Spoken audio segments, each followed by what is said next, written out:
ঢাকা শহরের ব্যস্ততম একটা রাস্তার মোড়। নিঝুমের চোখগুলো যেন আগুনের গোলা, প্রতিটি শিরা উপশিরা রাগে কাঁপছে। পাশ থেকে তার প্রেমিকের অসংলগ্ন কথা ভেসে আসছে। রাহুল তাচ্ছিলের হাসি হেসে বলে, কি হলো, এমন ভূত দেখার মতো করছিস কেন? নতুন কিছু দেখলি নাকি? নিঝুমের সামনে দাঁড়িয়ে আছে রাহুল।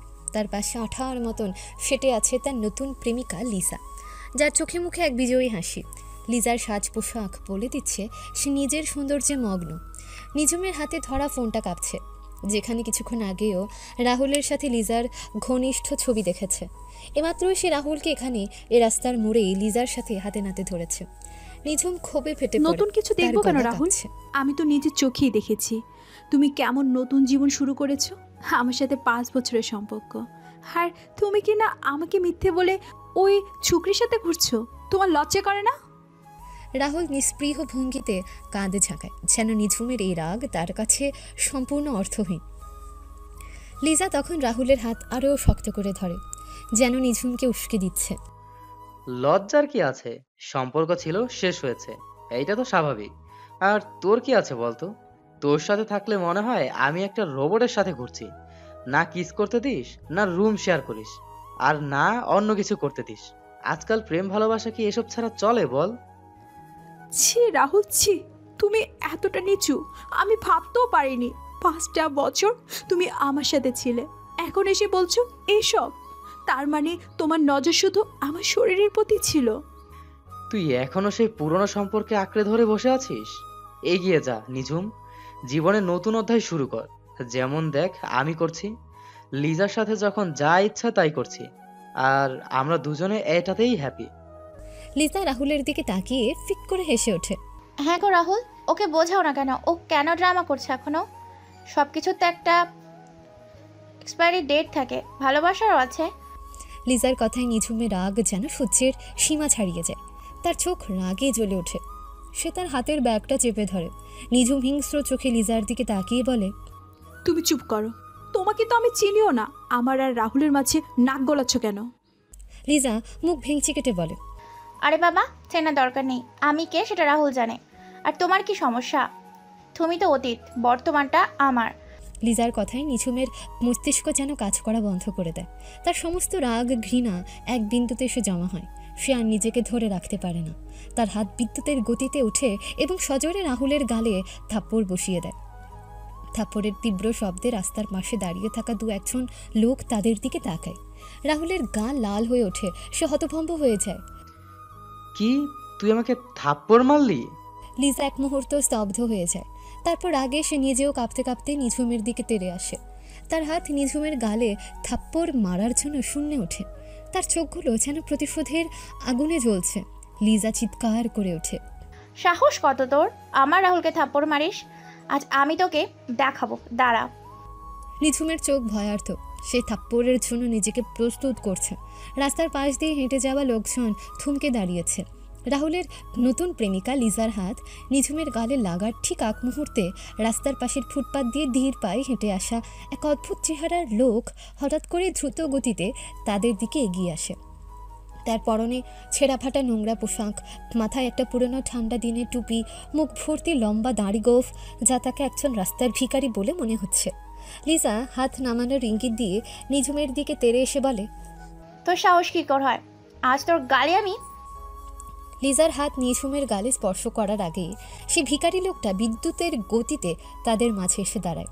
মিরাজ লিজার হাত শক্ত করে ধরে ফেলে। তার চোখে এক ধরনের অদ্ভুত দৃঢ় দৃষ্টি। তার চেহারার সারল্যের আড়ালে এক শক্তিশালী ব্যক্তিত্ব লুকিয়ে আছে। লিজা হতভম্ব হয়ে বলে, কে তুই? হাত ছাড়, আমার হাতে ব্যথা লাগছে। রাহুল চিৎকার করে বলে, এই ফকির, তুই কে রে? আমার গার্লফ্রেন্ডের হাত ছাড়। সাহস কত তোর? ছাড় বলছি। রাহুলের চোখে বিরক্তি স্পষ্ট আর ঘৃণা। তার মতে এই রাস্তার ভিখারি তার এবং লিজার ব্যক্তিগত ঝামেলায় কেন নাক গলাচ্ছেন? মিরাজ শান্ত কিন্তু গভীর কণ্ঠে লিজার দিকে তাকিয়ে বলে, আরে বেটা, আমি কে সেটা একটু পর দর্শক বলবে। আগে বল তুই কে? এই মেয়েটার সাথে এমন করছিস কেন? ফকিরের বাচ্চা ফকির, আমার সাথে মজা করছিস? হ্যাঁ, তুই ঠিকই বলেছিস। আমি ফকির, রাস্তায় রাস্তায় ভিক্ষা করি, আর যাদের উপর অত্যাচার হয় তাদের পাশে থাকি, বিরোধী দলের সামনে দাঁড়ানোর সাহস যে রাখি, সেই হলাম আমি। এক কথায় বলা যায় এই গল্পের আসল হিরো আমি। এবার বুঝেছিস বেটা? লিজা বলে ওঠে। এই পাগল, কি বলছিস এগুলা? মাথায় সমস্যা আছে নাকি? মাথার সমস্যা তো আমার না, আপনার। কারণ আপনি একজন মেয়ে হয়ে অন্য এক মেয়ের গায়ে হাত তুলতে গিয়েছেন। লজ্জা করে না? নিজের সম্মান নিজে না রাখলে কেউ রাখতে পারবে না। মিরাজের কথায় লিজা আর রাহুল দুজনই অবাক হয়েছে। তাদের মুখে এক ধরনের হতভম্ব ভাব ফুটে ওঠে। তারা এরকম একজন ভিখারির কাছ থেকে এমন কড়া কথা আশা করেনি। মিরাজের চোখে এক অদ্ভুত দৃঢ়তা দেখে তারা কিছুটা দমে যায়। লিজা কাঁদো কাঁদো হয়ে রাহুলের দিকে তাকিয়ে বলে, বেবি, দেখছো না এই ফকিরটা আমাকে কি বলছে? চলো লিজা, এই নোংরা মানুষের সাথে কথা বলার মানে হয় না। এদের থেকে দূরে থাকাই ভালো। চলো, এখানে আর এক মুহূর্তও না। রাহুল আর লিজা অপমানিত হয়ে দ্রুত রাস্তা ছেড়ে চলে যায়। পেছনে তাদের দিকে তাকিয়ে থাকা উৎসুক মানুষের ভিড়। নিঝুমের তার চোখগুলো তখনও মিরাজের দিকে নিবদ্ধ। তার চোখে অবিশ্বাসের ছাপ স্পষ্ট। তার গালে থাপ্পড় লাগেনি, কিন্তু তার হৃদয় যেন ছিন্ন ভিন্ন হয়ে গেছে। এই মুহূর্তে তার মন রাহুলের প্রতারণার চেয়েও বেশি এই ভিখারি লোকটার আচরণে স্তম্ভিত। নিঝুম ধীর কণ্ঠে যেন নিজের সাথেই কথা বলছে। আপনি আপনি একজন ভিখারি হয়ে আমাকে বাঁচালেন? বিশ্বাস করতে পারছি না। মিরাজ তার দিকে ফিরে তাকায়। তার চোখে কোনো তাচ্ছিল্য নেই, বরং এক গভীর সহানুভূতি আর এক অজানা শান্তি। তার নোংরা পোশাকে ঢাকা দেহ থেকে যেন এক অদ্ভুত ইতিবাচক শক্তি বিচ্ছুরিত হচ্ছে। মিরাজ ধীর কণ্ঠে বলে, এভাবে কষ্ট পেয়ে কী হবে? যে আপনার যোগ্য নয় তার জন্য চোখের জল ফেলা উচিত নয়। মানুষ তার কর্ম দিয়ে পরিচিত হয়, পোশাক দিয়ে নয়। কিন্তু আপনি তো একজন রাস্তার মানুষ। আপনার এত বড় কথা বলার সাহস হলো কোথা থেকে? আপনি কি আমাকে চিনতেন? মিরাজ হালকা হাসে। তার হাসিতে এক ধরনের পরিপক্কতা আছে যা তার চেহারার সাথে বেমানান। সে নিঝুমের দিকে কয়েক পা এগিয়ে আসে। মিরাজ নম্রভাবে বলে, মানুষের পোশাক তার পরিচয় দেয় না ম্যাডাম। আর কষ্ট পাওয়া মানুষকে সান্ত্বনা দিতে কোনো পদ পদবীর প্রয়োজন হয় না। মন যদি পরিষ্কার থাকে তবে যে কাউকে সাহায্য করতে পারে। আর সত্যি বলতে কি, পৃথিবীর সব মানুষই কোনো না কোনোভাবে একে অপরের চেনা। নিঝুমের চোখ বেয়ে জল গড়িয়ে পড়ে। সে রাহুলের জন্য নয়, বরং এই অপ্রত্যাশিত সহানুভূতির জন্য কাঁদতে শুরু করে। মিরাজ তার পাশে এসে দাঁড়ায়, তার হাত দিয়ে নিঝুমের কাঁধে আলতো করে স্পর্শ করে। কাঁদবেন না, এই চোখের জল ফেলার মতো তারা কেউ নয়। পৃথিবীটা অনেক বড়, এখানে আরও অনেক ভালো মানুষ আছে যারা আপনাকে সম্মান করবে। ওই ছেলে আপনার যোগ্য ছিল না, বিশ্বাস করেন। সে আপনাকে কষ্ট দিয়েছে, তার থেকেও বেশি কষ্ট তাকে পেতে হবে একদিন। নিঝুম কাঁদতে কাঁদতে মিরাজের কথা শুনে। তার কথাগুলো যেন নিঝুমের মনে এক অদ্ভুত শান্তি এনে দেয়। একজন অচেনা ভিখারির এমন গভীর কথা শুনে নিঝুমের মনে মিরাজের প্রতি এক মিশ্র অনুভূতি জাগে, বিস্ময়, সহানুভূতি এবং এক ধরনের আকর্ষণ। আস্তে আস্তে তার চোখে জলের ধারা শুকিয়ে গেছে, কিন্তু তার মধ্যে এক নতুন দৃঢ়তা দেখা যাচ্ছে। নিঝুম কিছুক্ষণ নীরব থাকে। মিরাজের কথাগুলো তার মস্তিষ্কে ঘুরপাক খাচ্ছিল। সে তার দাদির কথা ভাবে, দাদির শেষ ইচ্ছার কথা, সম্পত্তি শর্তের কথা। এই মুহূর্তে তার মনে হয় জীবনের এই চরম বিশৃঙ্খল অবস্থায় এই অচেনা মানুষটিই হয়তো তার একমাত্র সমাধান। তার চোখ মিরাজের দিকে ফেরে, এক অদ্ভুত দৃঢ়তা তার চোখে। নিঝুম ধীর গভীর শ্বাস নিয়ে বলে, আমি জানি না কেন, কিন্তু আপনার কথা আমার বিশ্বাস হচ্ছে। মনে হচ্ছে আপনি আমাকে বাঁচিয়েছেন। হয়তো আপনি আমাকে এই পরিস্থিতি থেকে বাঁচাতে পারবেন। মিরাজ নিঝুমের কথা মনোযোগ দিয়ে শোনে। তার চোখে এক ধরনের সহানুভূতি। সে হয়তো ভাবছে এই মেয়েটি এখন এতটাই দুর্বল যে কোনো ভরসা খুঁজছে। আমি শুধু একটা মানুষের মতো আপনার পাশে দাঁড়িয়েছি ম্যাডাম, আর কিছু নয়। আপনার কষ্ট লাঘব করার চেষ্টা করছি মাত্র। নিঝুম মাথা নাড়ে। তার মুখে এক অপ্রত্যাশিত প্রস্তাবের দৃঢ়তা। নিঝুম রুদ্ধশ্বাসে আর তার চোখ মিরাজের চোখে স্থির রেখে বলে, আপনি আপনি কি আমাকে বিয়ে করবেন? মিরাজ এ কথায় চরমভাবে অবাক হয়েছে। তার ভিখারি বেশের আড়ালে থাকা সত্যিকারের সত্তাটিও যেন এক মুহূর্তের জন্য চমকে ওঠে। তার মুখে স্পষ্ট বিস্ময় ফুটে ওঠে। সে যেন বিশ্বাস করতে পারছে না যে এমন ধন্যাঢ্য মহিলা একজন রাস্তার ভিখারিকে বিয়ের প্রস্তাব দিতে পারে। মিরাজ অবিশ্বাসের সুরে বলে, কি বলছেন আপনি? আমি একজন রাস্তার ভিখারি, আমাকে আপনি বিয়ে করবেন? আপনি আমার অবস্থা দেখছেন না? আমার গায়ে ছেঁড়া জামা, হাতে টাকা নেই, রাস্তায় ঘুমাই, আর আপনি? নিঝুম মিরাজের দিকে তাকিয়ে এক ম্লান হাসি হাসে, যা তার মানসিক চাপ এবং এই অপ্রত্যাশিত সিদ্ধান্তের ইঙ্গিত দেয়। হ্যাঁ, আমি সব দেখেছি, কিন্তু এই মুহূর্তে আপনি একমাত্র ভরসা। আপনার এই মানুষটাকে আমি বিশ্বাস করতে পারছি, আর আমার মনে হচ্ছে আপনি আমাকে সাহায্য করতে পারবেন। মিরাজের চোখে তখন অবিশ্বাসের রেশ। সে নিঝুমের দিকে তাকিয়ে আছে, যেন নিশ্চিত হতে চাইছে যে সে যা শুনেছে তা সত্যি। একজন ভিখারিকে এভাবে বিয়ের প্রস্তাব দেওয়া, এটা তার কাছে অভাবনীয়। সে নিঝুমের চোখের দিকে তাকিয়ে বোঝার চেষ্টা করছে এই প্রস্তাবের পেছনে তার কী উদ্দেশ্য। ম্যাডাম, আপনি কি সত্যি বলছেন? আমার মতো একজন মানুষকে আপনি বিয়ে করতে চাইছেন? এটা কি ধরনের ঠাট্টা? নিঝুম শান্তভাবে মিরাজের চোখের দিকে তাকায়। তার চোখে কোনো ঠাট্টা বা তাচ্ছিল্য নেই, বরং এক ধরনের গভীর অস্থিরতা এবং দৃঢ়তা। আচ্ছা, আপনার নামটা যেন কি? আমার নাম মিরাজ। আমি নিঝুম। আর মিস্টার মিরাজ, এটা কোনো ঠাট্টা নয়। আমার জীবন এখন এক কঠিন পরিস্থিতিতে। আমি আপনার কাছে সাহায্য চাইতে এসেছি। এটা হবে এক প্রকার ফেক বিয়ে, একটা চুক্তি। ফেক বিয়ে? চুক্তি? কিন্তু কেন? আপনার মতো একজন এত সুন্দর, এত অভিজাত মহিলা হঠাৎ একজন ভিখারির সাথে এমন চুক্তির বিয়ে কেন চাইবে? নিঝুম একটা দীর্ঘশ্বাস ফেলে তার মুখে কিছুটা বিষাদের ছায়া নেমে আসে। সে তার বর্তমান পরিস্থিতি এবং দাদির শেষ ইচ্ছার কথা খুলে বলে। আমার দাদি গুরুতর অসুস্থ। তার ইচ্ছে ছিল আমি যেন দ্রুত বিয়ে করি। তিনি চান মৃত্যুর আগে যেন আমাকে সংসারী দেখে যেতে পারেন। আর তার এই ইচ্ছার পেছনে একটা কঠিন শর্ত আছে। শর্ত? কি ধরনের শর্ত? যদি আমি তার মৃত্যুর আগে বিয়ে করি, তাহলে তার সমস্ত সম্পত্তি, তার বিশাল কোম্পানির আমার হবে। আর যদি তিনি আমার বিয়ের আগে মারা যান, তাহলে সমস্ত সম্পত্তি একটা এতিমখানার নামে অটোমেটিক চলে যাবে। তিনি সব ব্যবস্থা করে রেখেছেন। একটা এতিমখানার নামে? তার মানে আপনি এই সম্পত্তির জন্য এই বিয়েটা করতে চাইছেন? হ্যাঁ, হয়তো শুনতে খারাপ লাগছে, কিন্তু আমি আমার দাদির কষ্ট অর্জিত সম্পত্তি হারাতে চাই না।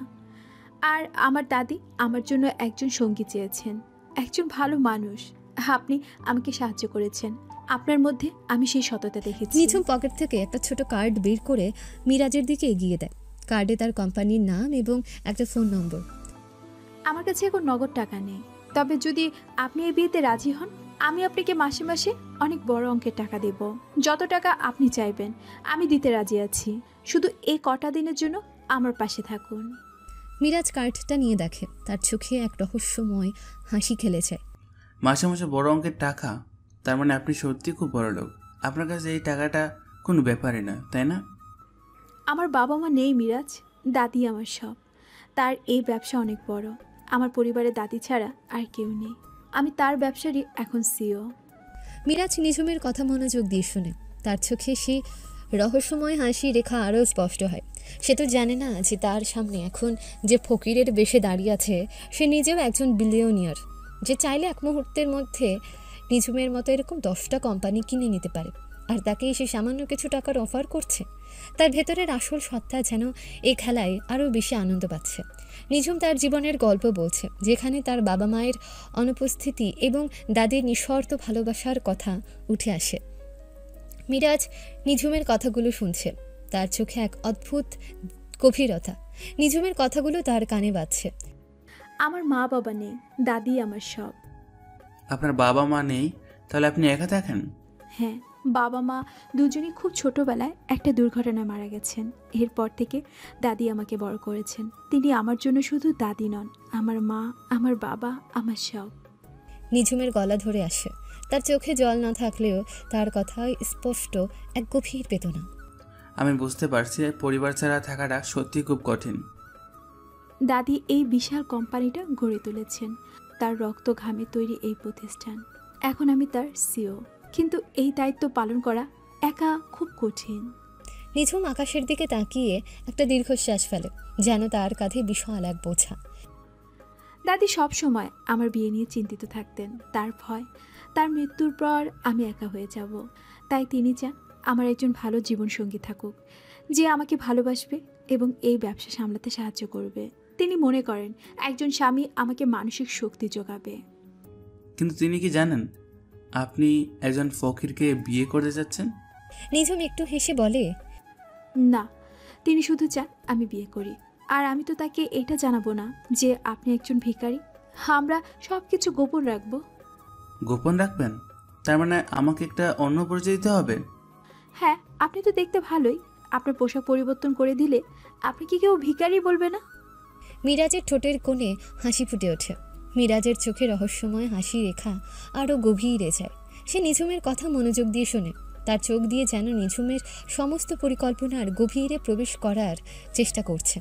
মিরাজ এমন একটা সুযোগ খুঁজছিল যা তার নিজস্ব প্রতিশোধের পরিকল্পনাকে আরও শক্তিশালী করতে সাহায্য করবে। নিঝুমের এই প্রস্তাব তার জন্য এক অসাধারণ সুযোগ এনে দিয়েছে। মিরাজ কিছুক্ষণ নীরব থাকে, যেন নিঝুমের প্রস্তাবের ভালো মন্দ দিকগুলো ওজন করে দেখছে। তার মুখে এক গভীর চিন্তার ছাপ। নিঝুম তার দিকে তাকিয়ে অধীর আগ্রহে অপেক্ষা করছে। মিরাজ ধীর কণ্ঠে বলে, আমি আপনার প্রস্তাব গ্রহণ করছি নিঝুম। আমি আপনার সাথে এই চুক্তির বিয়েতে রাজি। নিঝুম আচমকা মিরাজকে জড়িয়ে ধরে। মুখে হাসি ফুটে ওঠে। সত্যি বলছেন? আপনি রাজি? হ্যাঁ রাজি, তবে আমারও কিছু শর্ত থাকবে। বলুন, কি শর্ত? আমাকে আপনার এই ফেক বিয়ের সব শর্ত পরিষ্কারভাবে বুঝিয়ে দিতে হবে। আর আমি আপনার এই নাটকে পুরোপুরি মানিয়ে নিতে পারবো কিনা সেটা দেখতে হবে। অবশ্যই আমি আপনাকে সব বুঝিয়ে দেব। আপনার কোনো চিন্তা করতে হবে না। আমরা কালই কাজী অফিসে যাব। নিঝুমের এমন বাচ্চামো মিরাজের অনেক ভালো লাগে। তার চোখ নিঝুমের দিকে থাকলেও তার মন যেন অনেক দূরে, প্রতিশোধের ঝোঁকে বাঁধা। মিরাজ এই সুযোগটাকে তার নিজের প্রতিশোধের যাত্রায় একটা মূল্যবান হাতিয়ার হিসেবে দেখছে। নিঝুমের এই বিশাল কোম্পানি এবং তার প্রভাব মিরাজের গোপন তদন্তের জন্য সহায়ক হতে পারে। সে নিশ্চিত এই চুক্তির বিয়ে তার আসল উদ্দেশ্য পূরণে সাহায্য করবে। মিরাজ মনে মনে বলে, এই দুনিয়ায় কেউ কারোর জন্য কিছু করে না, শুধু নিজের স্বার্থ দেখে। আমিও তাই করব। নিঝুম হয়তো আমাকে তার সমস্যার সমাধান হিসেবে দেখেছে, কিন্তু আমি এই সমস্যার মধ্যে দিয়েই আমার পথের কাঁটা সরাবো। আমি জানি নিঝুম অনেক সমস্যা আছে। সময় হলে আমি বলে দেব যে আই অ্যাম এ বিলিয়নিয়ার। তার ঠোঁটের কোণে একটা অদৃশ্য হাসি খেলে যায়, যা তার ভিখারি চেহারার সাথে বেমানান। সে যেন মনে মনে বলে, খুব ভালো নিঝুম, তোমার দাদি তো তোমাকে সম্পত্তির লোভ দেখিয়েছেন, কিন্তু তুমি জানো না এই চুক্তি তোমার জীবনকে নতুন দিকে নিয়ে যাবে, আর আমার জীবনকেও। তারা দুজনে ধীর পায়ে হাঁটছে। সূর্যাস্তের আলো তাদের উপর পড়ছে। তাদের ছায়া দীর্ঘ থেকে দীর্ঘতর হচ্ছে। আচ্ছা, তাহলে এখন আসি। কাল দেখা হচ্ছে। তোমার ডকুমেন্টস রেডি রেখো। বাই। ওকে নিঝুম, তুমি বাসায় যাও, গিয়ে রেস্ট করো। আর ওই ছেলের কথা এখন একদম মাথায় আনবে না, ওকে? ঠিক আছে। আর শোনো, বলো। তুমি আপনি থেকে তুমি করে বলছো, ভালো লাগলো। আমিও তুমি করে ডাকবো। আমাদের মধ্যে এটা যেন সব সময় থাকে। এটাও নাটকের একটা অংশ, খুব জরুরি, মনে থাকে যেন। ঠিক আছে, এই নাটকে চলবে। এবার তাহলে আসি, বাই। নিঝুমের কাছ থেকে বিদায় নিয়ে মিরাজ ওখান থেকে চলে আসে এবং রাস্তায় হাঁটতে থাকে। তার ভিখারি বেশের আড়ালে তার আত্মবিশ্বাসী পদচারণা লক্ষ্য করা যায়। তা চলাফেরায় কোনো ইতস্তত ভাব নেই, বরং এক ধরনের উদ্দেশ্যমূলক গতি। সে হাঁটছে যেন কোনো নির্দিষ্ট লক্ষ্যের দিকে এগিয়ে চলছে। তার ছেঁড়া পোশাকে ঢাকা দেহ, কিন্তু তার পদক্ষেপগুলো যেন একজন শক্তিশালী রাজার মতো, যিনি তার রাজত্বের দিকে ফিরে যাচ্ছেন। রাস্তার কোলাহলে যানবাহনের শব্দ তার কানে আসছে না। তার মন যেন অন্য কোথাও নিমগ্ন। মিরাজ মনে মনে হাসে। তার মুখে এক চতুর হাসি। এই হাসি তার ভিখারি চেহারার সাথে অদ্ভুতভাবে মানানসই নয়। সে যেন মনে মনে তার সমস্ত পরিকল্পনাকে সফল হতে দেখছে। ফেক বিয়ে সম্পত্তির জন্য? আহা নিঝুম, তুমি জানো না তুমি কাকে নিয়ে খেলা নেমেছ। তুমি ভাবছো তুমি আমাকে ব্যবহার করছো, কিন্তু তুমি আসলে আমাকে একটা সুযোগ দিচ্ছ, একটি বিলিয়নিয়ারের ছদ্মবেশ আরও নিখুঁত করার সুযোগ। আর প্রতিশোধের আগুন তো জ্বলছে। সে তার ছেঁড়া টুপিটা একটু ঠিক করে নেয়, যেন তার পরিচয়কে আরও ভালোভাবে লুকিয়ে রাখতে চাইছে। হঠাৎ করে রাস্তার এক বাঁকে একটা কালো রঙের বিলাসবহুল গাড়ি এসে তার পথ আটকায়। গাড়ি থেকে 6 জন সুঠামদেহী লোক নেমে আসে। তাদের পরনে কালো স্যুট, মুখে কোনো অভিব্যক্তি নেই, চোখে সানগ্লাস। তাদের দেখে মনে হচ্ছে তারা কোনো অভিজাত নিরাপত্তা রক্ষী। প্রথম লোক, যিনি এই টিমের ক্যাপ্টেন, গম্ভীর কণ্ঠে বলেন, বস, আপনার মা আপনার সাথে কথা বলার জন্য অস্থির হয়ে উঠেছেন। তিনি খুবই চিন্তিত। মিরাজ মুহূর্তের জন্য চমকে ওঠে। তার মুখে এক ধরনের সতর্কতা ফুটে ওঠে। তার ভিখারি বেশের আড়ালে আসল পরিচয় যেন ফাঁস হয়ে যাবার উপক্রম। সে লোকগুলোর দিকে তীক্ষ্ণ দৃষ্টিতে তাকায়। এখানে কেন? রাস্তাঘাটে এভাবে হঠাৎ চলে আসে কি ঠিক হচ্ছে? তোমরা জানো না যে আমি এখন একটা বিশেষ মিশনে আছি? দ্বিতীয় লোকটা মিরাজের দিকে একটা স্যাটেলাইট ফোন বাড়িয়ে দেয়। ফোনটা অত্যাধুনিক এবং সুরক্ষিত, যা সাধারণ মানুষের কাছে থাকে না। স্যার, ম্যাডাম কিছুতেই শান্ত হচ্ছেন না। তিনি আপনার সাথে এখনই কথা বলতে চান। উনি খুবই চিন্তিত। মিরাজ একটু ইতস্তত করে ফোনটা হাতে নেয়। তার মুখে বিরক্তি রেখা ফুটে ওঠে, কিন্তু তার চোখে মায়ের প্রতি ভালোবাসার টান স্পষ্ট। সে জানে তার মা কতটা অস্থির হতে পারেন। মিরাজ ফোন কানে নিয়ে বলে, হ্যালো মা, আসসালামু আলাইকুম। ওয়ালাইকুম সালাম ওয়া রাহমাতুল্লাহ। বাবা মিরাজ, সোনা আমার, তুই কেমন আছিস? আমি তোকে ফোন করে পাচ্ছিলাম না। আমি এই অস্থিরতা আর সহ্য করতে পারছি না। মায়ের কণ্ঠস্বরে মিরাজ কিছুটা নরম হয়ে যায়।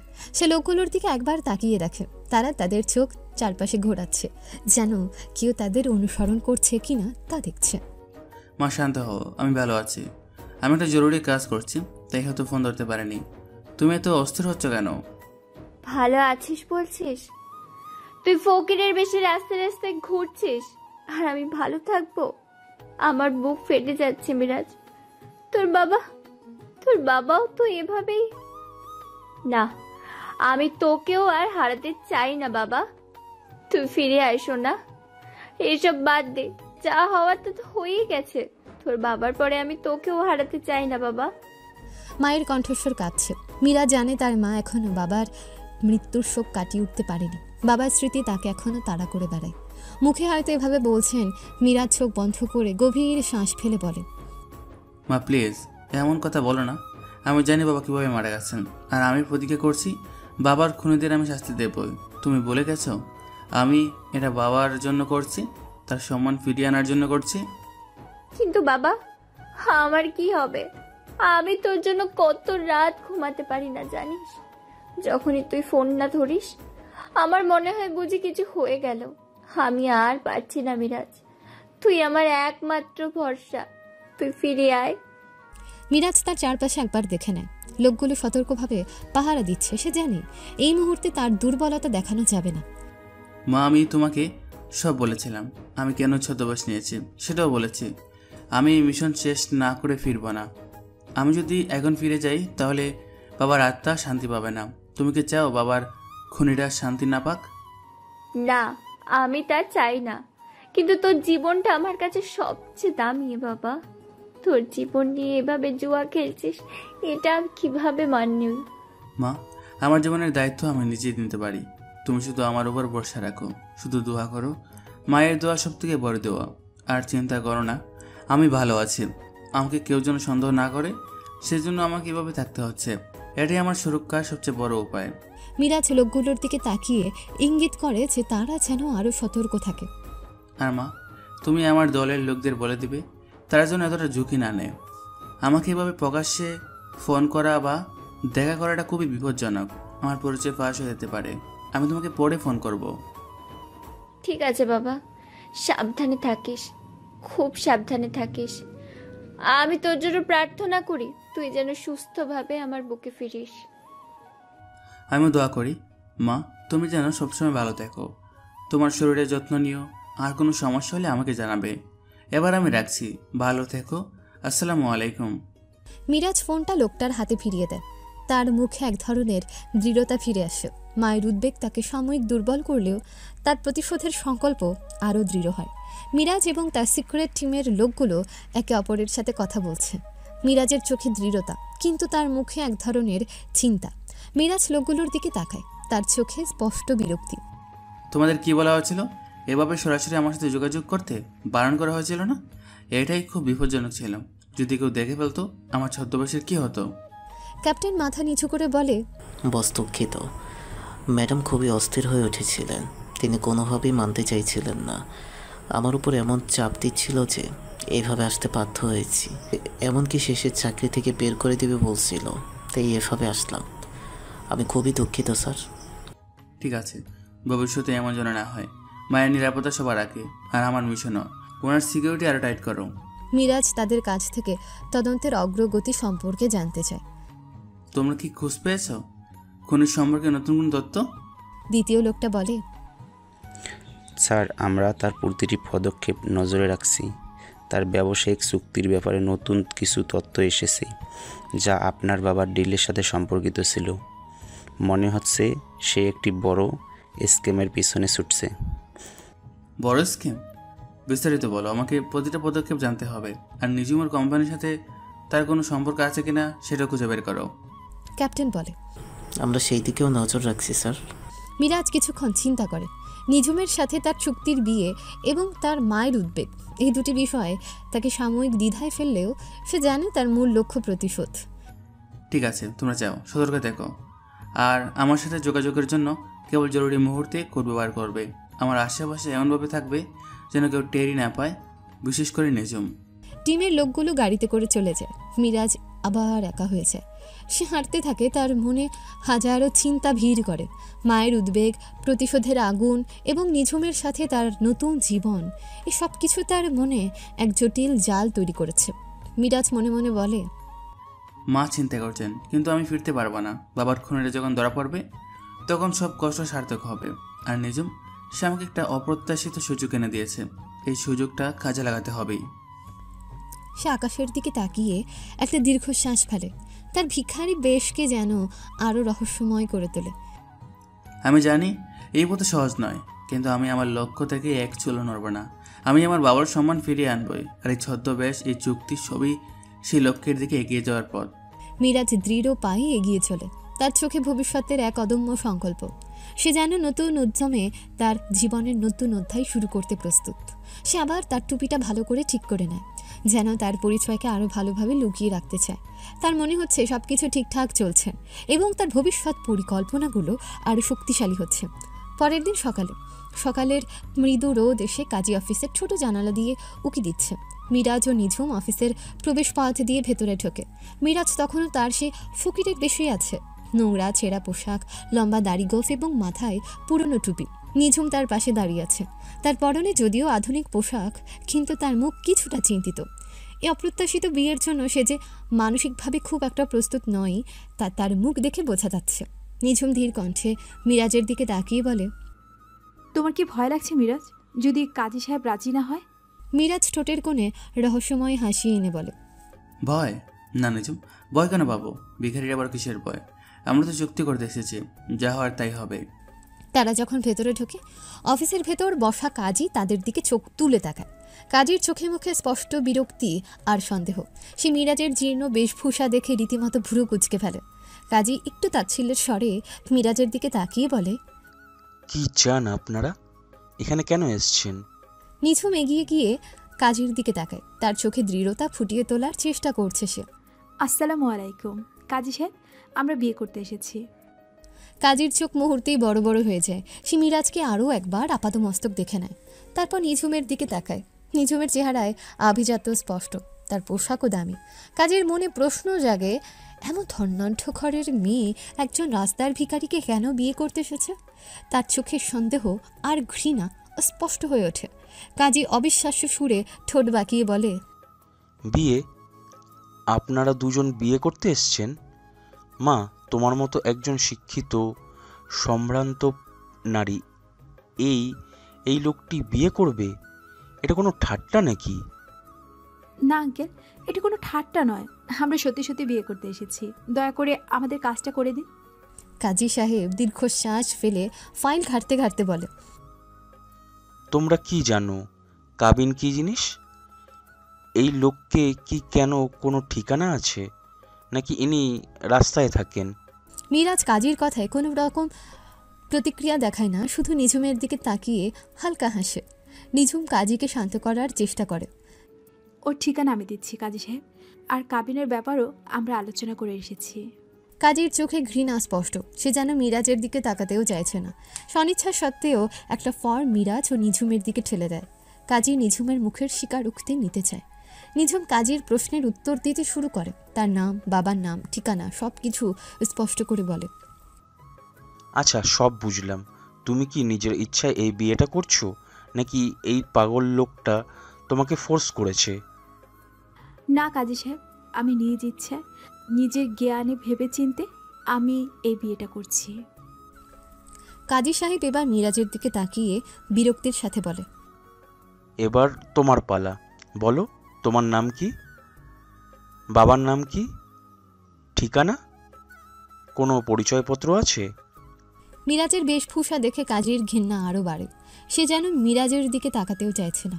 মিরাজ শান্তভাবে তার নাম বলে। আমার নাম মিরাজ। মিরাজ? আর বাবার নাম? নওয়াব মীর হামদান। কাজী মিরাজের কথাগুলো রেজিস্ট্রেশন খাতায় লিখতে শুরু করে। যখন সে মিরাজের পুরো নাম এবং তার বাবার নাম লেখে, হঠাৎ করে তার হাত থেমে যায়। তার চোখ রেজিস্ট্রেশন খাতার দিকে স্থির হয়ে যায়। তার মুখের অভিব্যক্তি দ্রুত পরিবর্তিত হয়ে যায়, বিরক্তি থেকে বিস্ময় এবং তারপর সন্দেহে। সে নামগুলো আবার উচ্চারণ করে, যেন নিজেকে নিশ্চিত করছে। মিরাজ? মিরাজ নওহাম মীর হামদান? এটা এটা কিভাবে সম্ভব? নিঝুম কাজীর এই অপ্রত্যাশিত প্রতিক্রিয়ায় অবাক হয়ে কাজীর দিকে তাকায়। মিরাজও কাজীর মুখের দিকে তাকিয়ে থাকে, তার চোখে একটা সূক্ষ্ম সতর্কতা। কাজীর এই অভিব্যক্তি তার জন্য অপ্রত্যাশিত নয়, সেই রকম কিছু আশা করছিল। কাজী মিরাজের দিকে তাকিয়ে তার ভিখারি বেশকে যেন ভুলে গিয়ে বলে, তুমি মিরাজ? মিরাজ হামদান? জি, আমি মিরাজ হামদান। কাজী বারবার মিরাজকে দেখছে, তারপর খাতায় লেখা নামের দিকে তাকাচ্ছে। তার মনে যেন এক বিশাল ধাঁধা তৈরি হয়েছে। সে বিশ্বাস করতে পারছে না যে এ ফকির বেশের লোকটা সে মিরাজ হতে পারে। কাজীর হাতে থাকা কলমটা কাঁপছে, তার চোখে দ্বিধা এবং বিস্ময় স্পষ্ট। সে মনে মনে কথা বলছে, তার মনের ভেতরের দ্বন্দ্ব প্রকাশ পাচ্ছে। কাজী নিজের মনে কথা বলতে শুরু করে। এই কি সেই মিরাজ হামদান কর্পোরেশনের সিইও, যিনি 6 মাস আগে একটা ভয়াবহ গাড়ি দুর্ঘটনায় মারা গিয়েছে বলে শোনা গিয়েছিল? মিরাজ হামদান দেশের অন্যতম ধনী পরিবার, যার বাবা নওয়াব মীর হামদান ছিলেন দেশের টপ বিজনেসম্যান টাইকুন। কিন্তু এ তো একটা ভিখারি, ছেঁড়া পোশাকে, ময়লা মুখে। এটা কিভাবে সম্ভব? কাজী বারবার মিরাজের ভিখারি বেশ এবং তার নাম মিলিয়ে দেখতে চেষ্টা করে। তার মন কোনোভাবেই মানতে চাইছে না যে এই লোকটা সে বিলিয়নিয়ার মিরাজ হতে পারে। তিনি আবার মনে মনে বলে, আরে এটা সে কিভাবে হবে? সে তো দেশের টপ ধনী পরিবারের ছেলে, বিলিয়ন বিলিয়ন টাকার মালিক। আর এ তো একটা ভিখারি। হয়তো অন্য কোনো মিরাজ হবে। একই নামে কত লোকই তো থাকে। কাজীর মুখের অভিব্যক্তি, তার চোখের দ্বিধা আর ফিসফিস করে কথা বলা দেখে মিরাজ সব বুঝে ফেলে। তার হৃৎপিণ্ড যেন দ্রুত স্পন্দিত হতে শুরু করে। তার পরিচয় ফাঁস হয়ে যাওয়ার উপক্রম হয়েছে। তার ছদ্মবেশ ধরে রাখা এই মুহূর্তে খুব জরুরি। মিরাজের চোখে এক মুহূর্তের জন্য ভয় ফুটে উঠে মনে মনে বলে, কাজী সাহেব মনে আমাকে চিনে ফেলেছেন। না, এটা হতে দেওয়া যাবে না, এখনই না। আমার প্রতিশোধের পরিকল্পনা এখনও শেষ হয়নি। আমাকে নিজেকে লুকিয়ে রাখতে হবে। মিরাজ সতর্কভাবে কাজীর দিকে তাকায়। সে তার ভিখারি সুলভ সারল্য বজায় রাখার চেষ্টা করে। নিঝুম কাজীরই আচরণে অবাক হলেও কিছু বলতে পারে না। সে শুধু মিরাজের দিকে তাকিয়ে থাকে। মিরাজ নিঝুমের দিকে তাকিয়ে একটু মৃদু হাসার চেষ্টা করে, যেন তাকে আশ্বস্ত করছে যে সব কিছু ঠিক আছে। কিন্তু তার ভেতরের উত্তেজনা তাকে অস্থির করে তুলছে। সে দ্রুত এই পরিস্থিতি থেকে বেরিয়ে আসতে চাইছে। অনেক দ্বিধা ও সংশয়ের পর কাজী শেষ পর্যন্ত তাদের বিয়ে সম্পূর্ণ করার সিদ্ধান্ত নেয়। হয়তো তার মনে এখনও মিরাজকে নিয়ে প্রশ্ন ঘুরপাক খাচ্ছে, কিন্তু নিঝুমের দৃঢ়তা এবং পরিস্থিতি তাকে বাধ্য করে। সে ভাবে, হয়তো নিঝুম এই লোকটাকে আশ্রয় দিচ্ছে বা অন্য কোনো কারণ আছে যা আমি জানি না। আমার কি, আমি টাকা পেলেই হলো। কাজী হাতে কলম নিয়ে ফর্মের দিকে তাকিয়ে বলে, ঠিক আছে, সব ঠিক আছে, আমি বিয়ে সম্পন্ন করে দিচ্ছি। কাজীর মুখে এখনও এক ধরনের বিরক্তি এবং অনীহা রয়ে গেছে, কিন্তু সে কোনো প্রশ্ন না করে কাজটা এগিয়ে নিয়ে যায়।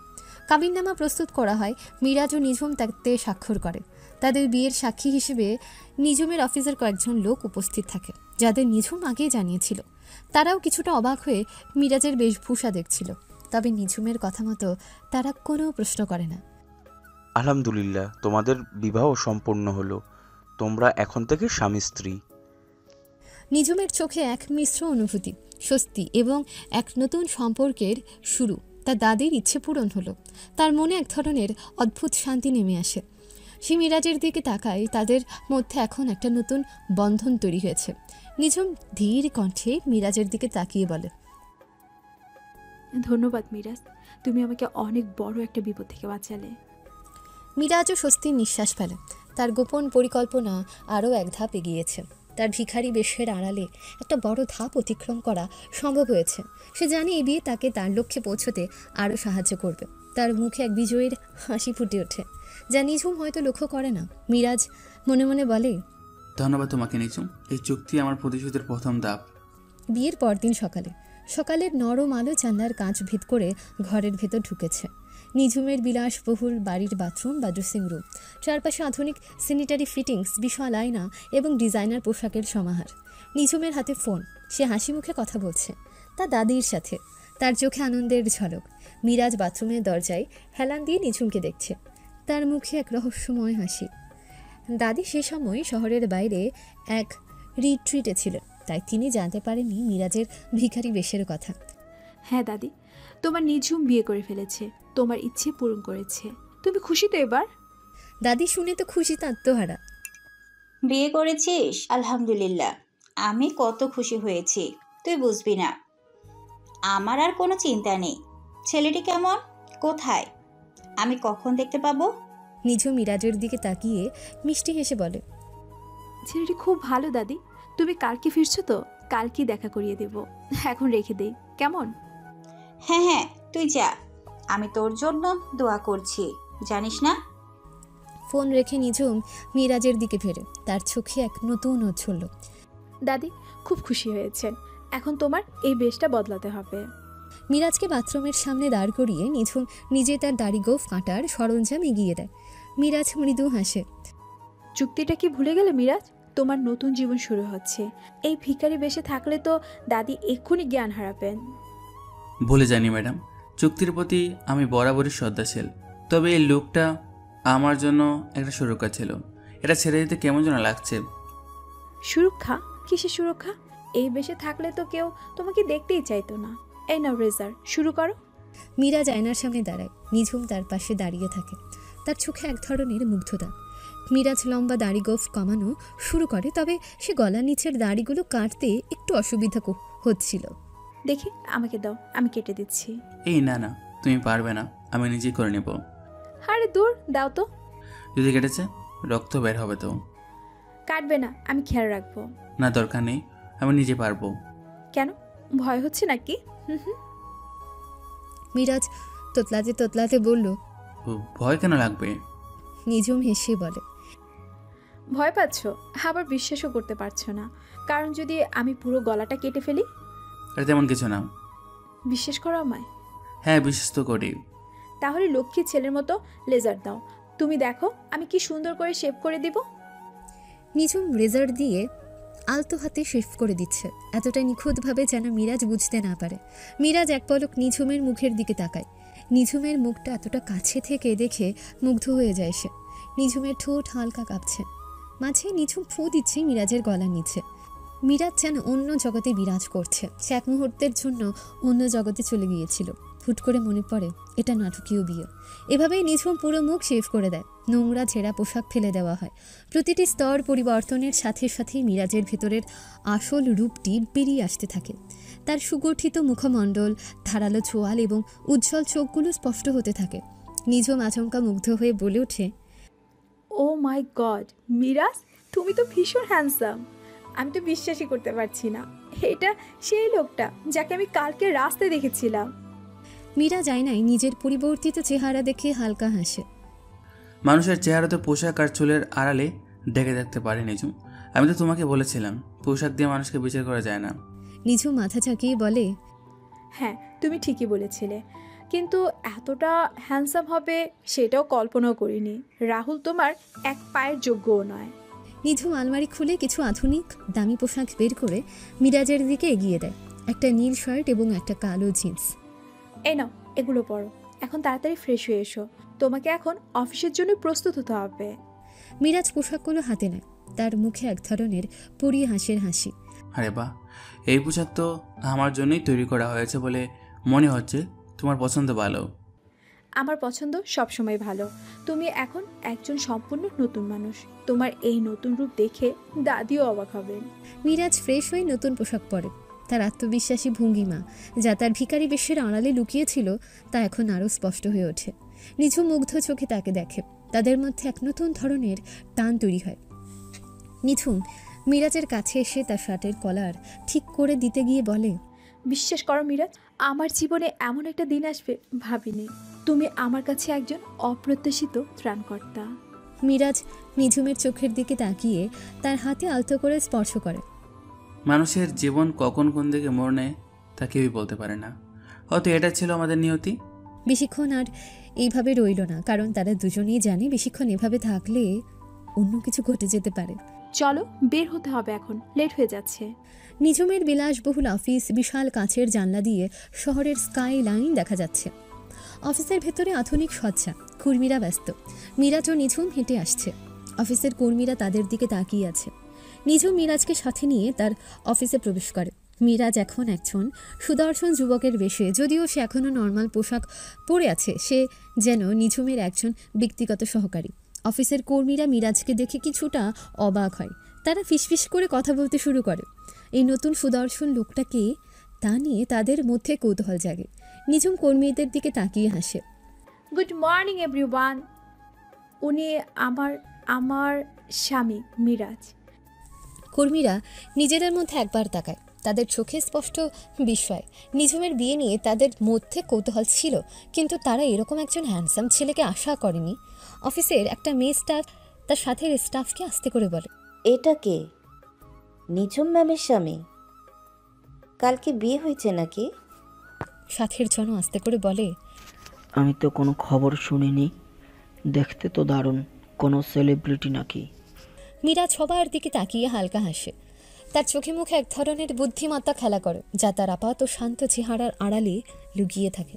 নিঝুম মিরাজকে তার চেম্বারে নিয়ে যায়। মিরাজ নিঝুমকে বিভিন্ন ছোট ছোট কাজে সাহায্য করতে শুরু করে। সে ফাইল গুছিয়ে রাখে, মিটিংয়ের জন্য কাগজপত্র প্রস্তুত করে, এমনকি নিঝুমের কফিতে চিনির পরিমাণ ঠিক আছে কি না সেটাও দেখে। নিঝুম ফাইল দেখতে দেখতে বলে, মিরাজ, এই ফাইলটা একটু দেখে দাও তো, কালকে মিটিংয়ের জন্য কিছু ডেট দরকার। বলে মিরাজ ফাইলটা হাতে নিয়ে দ্রুত চোখ বুলিয়ে নেয়। কোন ডেটা দরকার? প্রজেক্ট এর ইনভেস্টমেন্ট রিপোর্ট নাকি প্রজেক্ট বি এর মার্কেট অ্যানালাইসিস? নিঝুম আশ্চর্য হয়ে বলে, তুমি এত দ্রুত বুঝলে কি করে? তুমি তো শুধু ফাইলের নাম দেখেছো।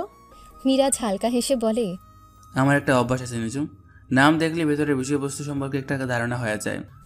মিরাজের এই তীক্ষ্ণ বুদ্ধিমত্তা নিঝুমকে অবাক করে। সে ভাবতেও পারেনি যে মিরাজ এত দ্রুত অফিসের কাজ বুঝতে পারবে। একটা গুরুত্বপূর্ণ মিটিংয়ে মিরাজ নিঝুমের পাশে বসে থাকে। নিঝুমের টিমের সদস্যরা কিছু গুরুত্বপূর্ণ বিষয়ে আলোচনা করছে, যেখানে তারা একটা সমস্যার সমাধান খুঁজে পাচ্ছে না। এক টিম মেম্বার বলে, ম্যাম, এই প্রজেক্টের বাজেট নিয়ে একটা সমস্যা হচ্ছে, খরচটা অনেক বেড়ে যাচ্ছে। মিরাজ হঠাৎ করে বলে উঠল, আচ্ছা, আপনারা কি সাপ্লাই চেইন ম্যানেজমেন্টে কোনো পরিবর্তন এনেছেন? আমার মনে হচ্ছে সেখানে খরচটা বেশি হচ্ছে।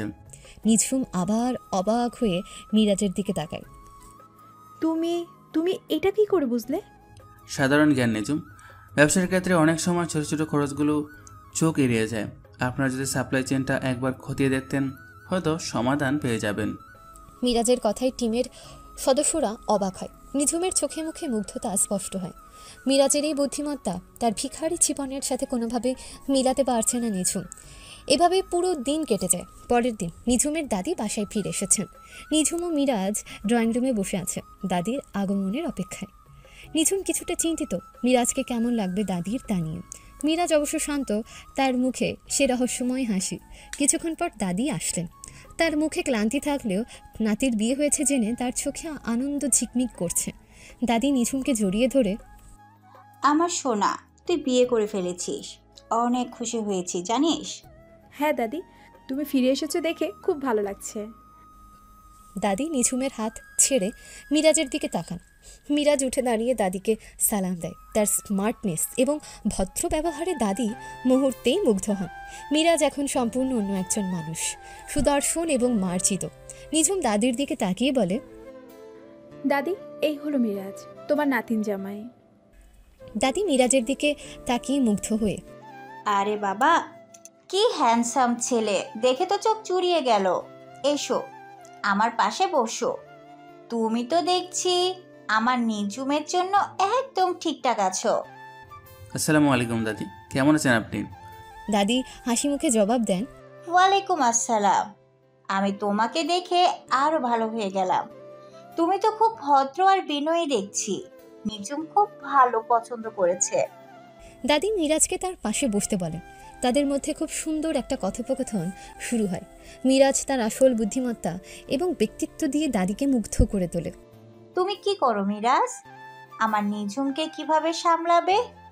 আমি নিজমকে সামলানোর চেষ্টা করবো দাদি, আর আমি এখন ওর পাশে আছি, ওকে অফিসের কাজেও সাহায্য করি। বাহ, এটা তো খুব ভালো কথা। নিঝুম এখন একজন সহকারী খুব দরকার। আমার বড় চিন্তা ছিল ওর ভবিষ্যৎ নিয়ে, এখন আমি চিন্তিত। দাদি মিরাজের সাথে বিভিন্ন পারিবারিক বিষয় নিয়ে কথা বলেন। মিরাজ তার প্রতিটি প্রশ্নের উত্তর বুদ্ধিদীপ্তভাবে দেয়, যা দাদিকে আরও খুশি করে তোলে। আমি তো ভাবতেই পারিনি নিঝুম এত তাড়াতাড়ি বিয়ে করবে। আমাকে যখন ফোন করে বলল, আমি তো খুশিতে আত্মহারা। মনে হচ্ছে যেন আমি আবার নতুন জীবন পেলাম। আপনার আশীর্বাদে সব সম্ভব হয়েছে দাদি, আমরা আপনার সেবা করার জন্য সবসময় প্রস্তুত। মিরাজের কথায় দাদি আরও মুগ্ধ হন। নিঝুম মিরাজের দিকে তাকিয়ে হাসে, তার চোখে কৃতজ্ঞতা। মিরাজের এই রূপান্তর এবং তার স্মার্টনেস সত্যিই তাকে অবাক করেছে। এভাবে তারা আরও অনেক গল্প করে। ডিনারের পর নিঝুম বলে, আচ্ছা দাদি, আমরা এখন ঘুমাবো। তুমিও অনেক জার্নি করে এসেছো, রেস্ট নাও। আচ্ছা ঠিক আছে। তারপর তারা সেখান থেকে চলে আসলো নিজেদের রুমে। নিঝুম ও মিরাজ লিভিং রুমে বসে গল্প করছে। তাদের মধ্যে এখন হালকা রোমান্টিক খুনসুটি শুরু হয়েছে। চুক্তির বিয়ে হলেও তারা এখন একে অপরের সাথে স্বচ্ছন্দ বোধ করছে। নিঝুম হাসতে হাসতে বলে, তুমি তো দাদিকে একদম মুগ্ধ করে দিয়েছো। এমন স্মার্ট, ভদ্র আর ভিখারি ছেলে আমার জামাই হবে, আমি তো কল্পনাই করিনি। আমি কি আর এমন স্মার্ট ছিলাম নিজুম? তোমার জন্যই তো সব। তুমি তো আমাকে ফকির থেকে হ্যান্ডসাম জামাই বানিয়ে দিয়েছো। বেশি নাটক করো না। আমি তো তোমার আসল রূপ দেখতেই পাইনি, এখন দেখছি। তুমি কি আমাকে এখনো বেকারি বলবে নাকি? আমি তো এখনো তোমার শর্তাধীন স্বামী। আমার শর্তাধীন। শোনো, আমি এখন তোমার বউ, আর আমি যা বলবো তাই শুনতে হবে। কথা বলতে বলতে নিঝুম মাঝে মাঝে মিরাজের কিছু অদ্ভুত আচরণ লক্ষ্য করে, যা একজন সাধারণ বা ভিখারি মানুষের পক্ষে সম্ভব নয়। গতকাল অফিসের মিটিংয়ে তুমি যে সাপ্লাই চেইন ম্যানেজমেন্টের কথা বললে, সেটা তুমি জানলে কি করে? তুমি তো কখনো কোনো ব্যবসা করনি। মিরাজ হালকা হেসে বলে, আমি রাস্তাঘাটে ঘুরে অনেক কিছু দেখেছি নিজুম। মানুষের ব্যবসা, লেনদেন সবই চোখে পড়েছে, সেখান থেকে বলেছি। কিন্তু এতটা খুঁটিনাটি বিষয়, তোমার আর্থিক জ্ঞানও দেখছি খুব গভীর। এমনভাবে কথা বললে যেন তুমি একজন অভিজ্ঞ ব্যবসায়ী। মিরাজ কথা ঘুরিয়ে দেয়, তার মুখে সে রহস্যময় হাসি। নিঝুমের মনে কৌতূহল আরও বাড়ে। ঘুমানোর সময় হয়। রুমটা বিলাসবহুল, একটা বিশাল আকারের ডাবল বেড রয়েছে, কিন্তু রুমের এখন একটা অতিরিক্ত ছোট সিঙ্গেল বেডও পাতা আছে। নিঝুম হাসি মুখে বলে, শোনো মিরাজ, আমাদের রুম একই, কিন্তু বিছানা আলাদা। দাদি বুঝে ফেললে সমস্যা হবে, তাই এই ব্যবস্থা। মিরাজ এক ভ্রু তুলে একটু দুষ্টুমি করে বলে, ও, তার মানে ফেক বিয়ের চুক্তিটা ঘুমানোর ক্ষেত্রে প্রযোজ্য? আমি ভাবলাম অন্তত এখানে তো কিছুটা ছাড় পাবো। নিঝুম একটু লজ্জা পেয়ে বলে, অসভ্য, একদম না। যা বলেছি সেটাই। দাদি যে কোনো সময় এসে দেখে ফেলতে পারেন। ঠিক আছে ম্যাডাম, আপনার আদেশ শিরোধার্য। তবে এই ছদ্মবেশের টানাপোড়নটা কিন্তু খুব উপভোগ করছি। মিরাজ তার ছোট বিছানার দিকে এগিয়ে যায়। নিঝুম তার দিকে তাকিয়ে হাসে। দুজন আলাদা বিছানায় শুয়ে পড়ে। নিঝুম ঘুমের প্রস্তুতি নিচ্ছে, ঠিক সেই সময় দাদি তাদের মাঝে এন্ট্রি নেয়। দরজায় টোকা পড়ে। নিঝুম, নিঝুম। নিঝুম ধরফড়িয়ে ওঠে। সর্বনাশ, একটু তো দাদির গলা। আই মিরাজ, ওঠো, জলদি ওঠো। মিরাজ বেচারা প্রায় ঘুমের দেশে পাড়ি দিয়েছিল, অবাক হয়ে বলে, আবার কি হলো? এখন কি বাইরে গিয়ে ঘুমাতে হবে নাকি? আরে দাদি আসছে, তাড়াতাড়ি উঠো। হ্যাঁ, দাদি আসছে? ও মাই গড।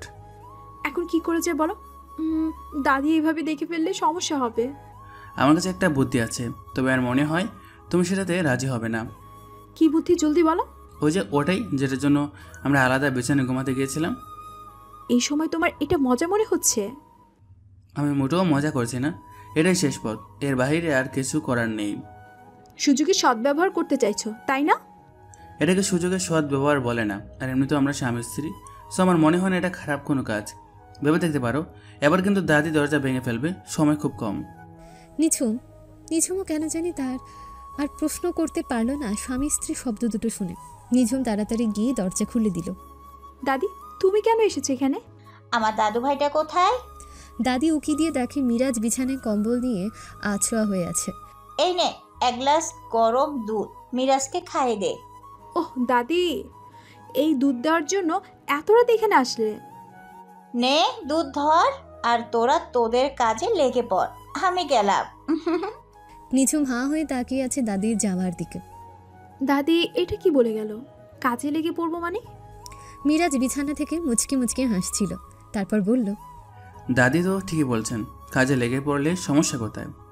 মীরা, তুমিও দেখো, এসব চিন্তা মাথা থেকে ঝেড়ে ফেলো। আমি এসবের জন্য এখনো প্রস্তুত নই। তার মানে তুমি বলতে চাইছো আমাদের বিয়েটা তাহলে চুক্তির ছিল না? নিঝুম ভাবনাই পড়ে গেল। আরে আমি এই কথাটা বললাম কেন?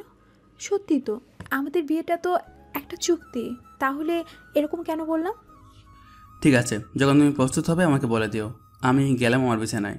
নিঝুম এবার আরও অবাক হলো, কিছুটা লজ্জাও অনুভব করছে। এদিকে মিরাজ ভাবছে, নিঝুম, তুমি যেমন সুন্দর তেমন মনটাও অনেক সুন্দর। আমি বুঝতে পারছি তুমি সত্যি সত্যি আমাকে ভালোবাসতে শুরু করেছো, আর এটাই আমার কাছে অনেক ভালো লাগছে। তুমি যদি এভাবেই আমার পাশে থাকো তাহলে সত্যি সত্যি আমি তোমাকে আপন করে নেব, আর তোমাকে চমকে দেব আমার আসল পরিচয় দিয়ে।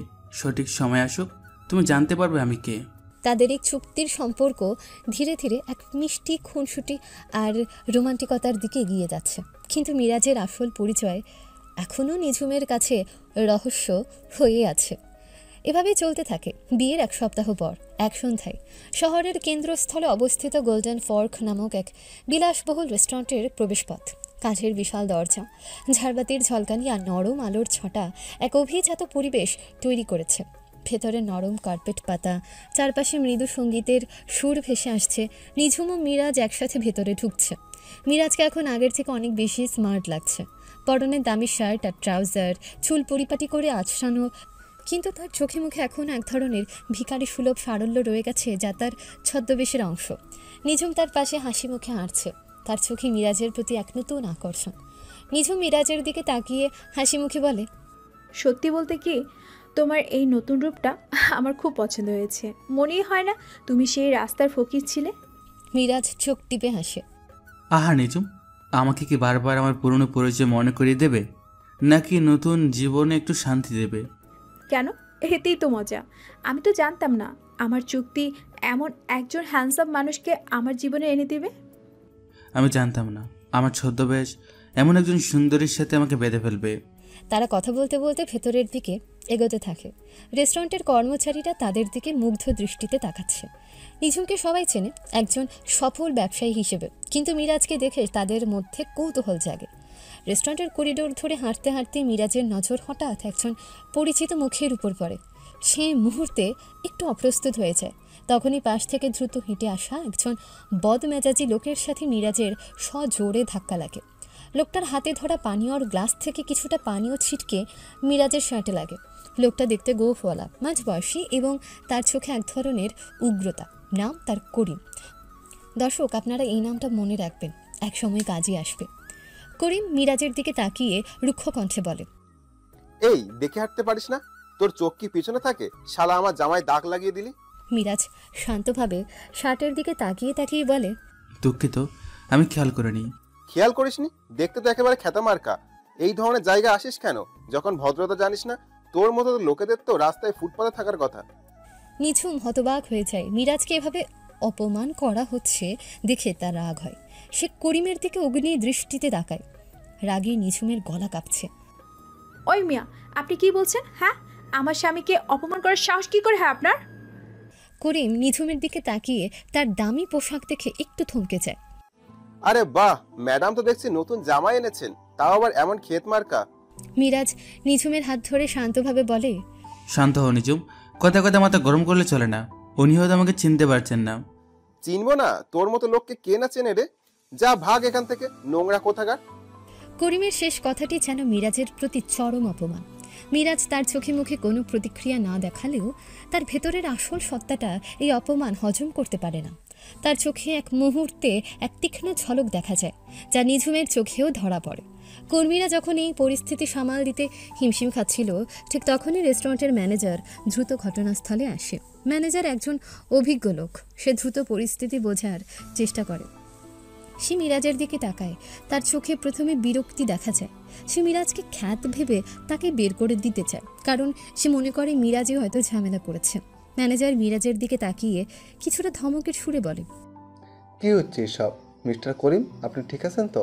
আর আপনি কে? আপনি কেন ঝামেলা করছেন? নিঝুম ম্যানেজারের দিকে তাকিয়ে বলে, ম্যানেজার সাহেব, উনি আমার স্বামী। এই লোকটি উল্টো আমাদের সাথে খারাপ ব্যবহার করছে। করিম হাসি মুখে বলে, আরে ম্যানেজার সাহেব, দেখুন না ম্যাডাম কেমন একজন ফকিরকে স্বামী বানিয়েছেন। আমারে ধাক্কা মেরে আমার জামা নষ্ট করে দিয়েছে। ম্যানেজার মিরাজের দিকে ভালো করে তাকায়, তার চোখ মিরাজের মুখে আটকে যায়। মিরাজের সেই ভিখারি বেশ নেই, বরং একজন সুদর্শন পুরুষ। ম্যানেজারের চোখে বিস্ময় ফুটে ওঠে। সে মিরাজকে চিনতে পারে, কারণ সে দেশের সবচেয়ে ধনী পরিবারের একজন সদস্য, যাকে মিডিয়াতে প্রায়শই দেখা যেত। যদিও শেষ 6 মাস ধরে তার কোনো খবর ছিল না, তার মনে পড়ে যায় হামদান কর্পোরেশনের মালিক মিরাজ হামদানের কথা। ম্যানেজার ফিসফিস করে নিজের মনেই বলে, মিরাজ স্যার, আপনি আপনি এখানে? কাজীর মতো ম্যানেজারও প্রথমে নিজের চোখকে বিশ্বাস করতে পারে না। তার মুখে দ্বিধা এবং চরম বিস্ময় ফুটে ওঠে। সে কিংকর্তব্য বিমূঢ় হয়ে যায়। করিম ম্যানেজারের দিকে তাকিয়ে বলে, কি হলো ম্যানেজার সাহেব? তুমি দেখছি ওর চামচা হয়ে গেলে, ওকে বের করে দাও। ম্যানেজার কিছু বলার আগেই মিরাজ তাকে অতি সূক্ষ্মভাবে একটা ইশারা করে। মিরাজের ইশারায় ম্যানেজার মুহূর্তেই সতর্ক হয়ে যায়। সে বুঝতে পারে মিরাজ চায় না তার আসল পরিচয় প্রকাশ পাক। তার চোখ মিরাজের দিকে স্থির ছিল, যেন মিরাজের পরবর্তী নির্দেশনার জন্য অপেক্ষা করছে। মিরাজ শান্তভাবে ম্যানেজারের চোখের দিকে তাকিয়ে মুখে একটা হাসি ফুটিয়ে বলে, ম্যানেজার সাহেব, দয়া করে পরিস্থিতিটা সামলান। আমরা ডিনার করতে এসেছি, ঝামেলা করতে নয়। মিরাজের এই শান্ত অথচ দৃঢ় কণ্ঠস্বর ম্যানেজারকে যেন একটা স্পষ্ট নির্দেশ দেয়। ম্যানেজার মিরাজের ইশারা বুঝতে পেরে দ্রুত নিজেকে সামলে নেয়। তার মুখের বিস্ময় উধাও হয়ে যায় এবং তার জায়গায় এক পেশাদার কঠোরতা ফুটে ওঠে। সে করিমের দিকে ঘুরে দাঁড়ায়, তার চোখে স্পষ্ট বিরক্তি। ম্যানেজার কঠোর কণ্ঠে করিমের দিকে আঙুল তুলে বলে, মিস্টার করিম, আপনার মতো একজন রুচিহীন লোকের জন্য আমাদের রেস্টুরেন্টে কোনো জায়গা নেই। আপনি আমাদের অন্যান্য অতিথিদের ডিস্টার্ব করছেন। এখনই আমাদের রেস্টুরেন্ট ছেড়ে চলে যান। করিম হতভম্ব হয়ে যায়। কি, তুমি আমাকে বের করে দিচ্ছ? আমি এখানকার রেগুলার কাস্টমার, তুমি জানো আমি কে? আপনি কে তা নিয়ে আমাদের কোনো মাথা ব্যথা নেই। আমাদের রেস্টুরেন্টে নিয়ম সবার জন্য সমান। আপনি এক্ষুনি বের হয়ে যান, নয়তো আমি পুলিশ ডাকতে বাধ্য হব। করিম রাগে ফুঁসতে থাকে, কিন্তু ম্যানেজারের দৃঢ়তা দেখে সে বুঝে যায় তার এখানে আর থাকা ঠিক হবে না। সে মিরাজের দিকে এক তীব্র ঘৃণার দৃষ্টি নিক্ষেপ করে, তারপর অপমানিত হয়ে রেস্টুরেন্ট থেকে বেরিয়ে যায়। নিঝুম এই ঘটনায় অবাক হয়ে যায়। ম্যানেজারের এই অপ্রত্যাশিত প্রতিক্রিয়া দেখে সে হতবাক। নিঝুম মিরাজের দিকে তাকিয়ে ফিসফিস করে বলে, কি হলো? ম্যানেজার হঠাৎ এমন আচরণ করছে কেন?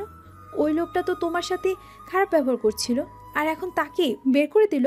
মিরাজ হাসি মুখে বলে, হয়তো ভদ্রলোকেরা জানে কিভাবে খারাপ লোকদের সাথে ডিল করতে হয়। নিজুম, চলো, এখানে দাঁড়িয়ে থেকে লাভ নেই। ম্যানেজার করিমকে বের করে দিয়ে মিরাজও নিঝুমের দিকে ঘুরে দাঁড়ায়। তার মুখে এখন এক ধরনের বিনীত হাসি।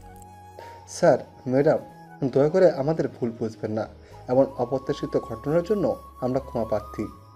আসুন, আমি আপনাদের জন্য ভিআইপি রুমে বিশেষ আপ্যায়নের ব্যবস্থা করছি। ম্যানেজার তাদের ভিআইপি রুমে নিয়ে যায়। এই রুমটি রেস্টুরেন্টের সবচেয়ে সেরা এবং ব্যক্তিগত রুম, যা শুধুমাত্র অতি গুরুত্বপূর্ণ অতিথিদের জন্য সংরক্ষিত। রুমটা সুন্দর করে সাজানো, নরম আলো এবং আরামদায়ক সোফা। নিঝুম অবাক হয়ে চারপাশ দেখে, আশ্চর্য হয়ে বলে, ভিআইপি রুম? কিন্তু কেন? আপনাদের অসুবিধা হয়েছে ম্যাডাম? আমাদের রেস্টুরেন্টের পক্ষ থেকে এটা আপনাদের জন্য একটি ছোট্ট উপহার। ম্যানেজার তাদের জন্য সেরা জুস এবং কিছু বিশেষ অ্যাপিটাইজার নিয়ে আসে। তার আচরণে স্পষ্ট বোঝা যায় সে মিরাজকে খুব উচ্চপদস্থ একজন ব্যক্তি হিসেবে সম্মান করছে, যা নিঝুমের কাছে রহস্যময় মনে হয়। সে বুঝতে পারছে না কেন একজন সাধারণ ব্যক্তিকে এমন বিশেষ আপ্যায়ন করা হচ্ছে। তার চোখে মুখে প্রশ্ন, কি ব্যাপার মিরাজ? আমি কিছুই বুঝতে পারছি না। ম্যানেজার কেন তোমাকে এত খাতির করছে? আর ওই লোকটাকে এমন অপমান করে বের করে দিল কেন? তুমি কি তাকে চিনো? মিরাজ হাসি মুখে হাতে ওয়াইনের গ্লাস ঘুরিয়ে বলে, কেন খারাপ লাগছে বুঝি? একটু সম্মান পেতে বুঝি ভালো লাগছে না? ফাজলামো করো না, আই এম সিরিয়াস। তুমি তো কোনো ব্যবসায়ী নও, কোনো ভিআইপিও নও, তাহলে কেন এমন করছে? ম্যানেজার তখন তাদের টেবিলের কাছে আসে খাবার পরিবেশনের জন্য। মিঠু ম্যানেজারের দিকে প্রশ্ন ছুড়ে দেয়। ম্যানেজার সাহেব, আপনি কেন আমাদের এত বিশেষ আপ্যায়ন করছেন? আর ওই লোকটাকে কেন বের করে দিলেন? মিরাজকে কি আপনি চিনেন? ম্যানেজার এক মুহূর্তের জন্য মিরাজের দিকে তাকায়। মিরাজ তাকে চোখ দিয়ে ইঙ্গিত করে যেন সে সত্যিটা না বলে। ম্যানেজার মিরাজের ইশারা বুঝতে পারে এবং দ্রুত কথা ঘুরিয়ে দেয়। ম্যাডাম, আসলে ওই লোকটার ব্যবহার খুবই খারাপ ছিল। আমাদের রেস্টুরেন্টে এ ধরনের আচরণ বরদাস্ত করা হয় না।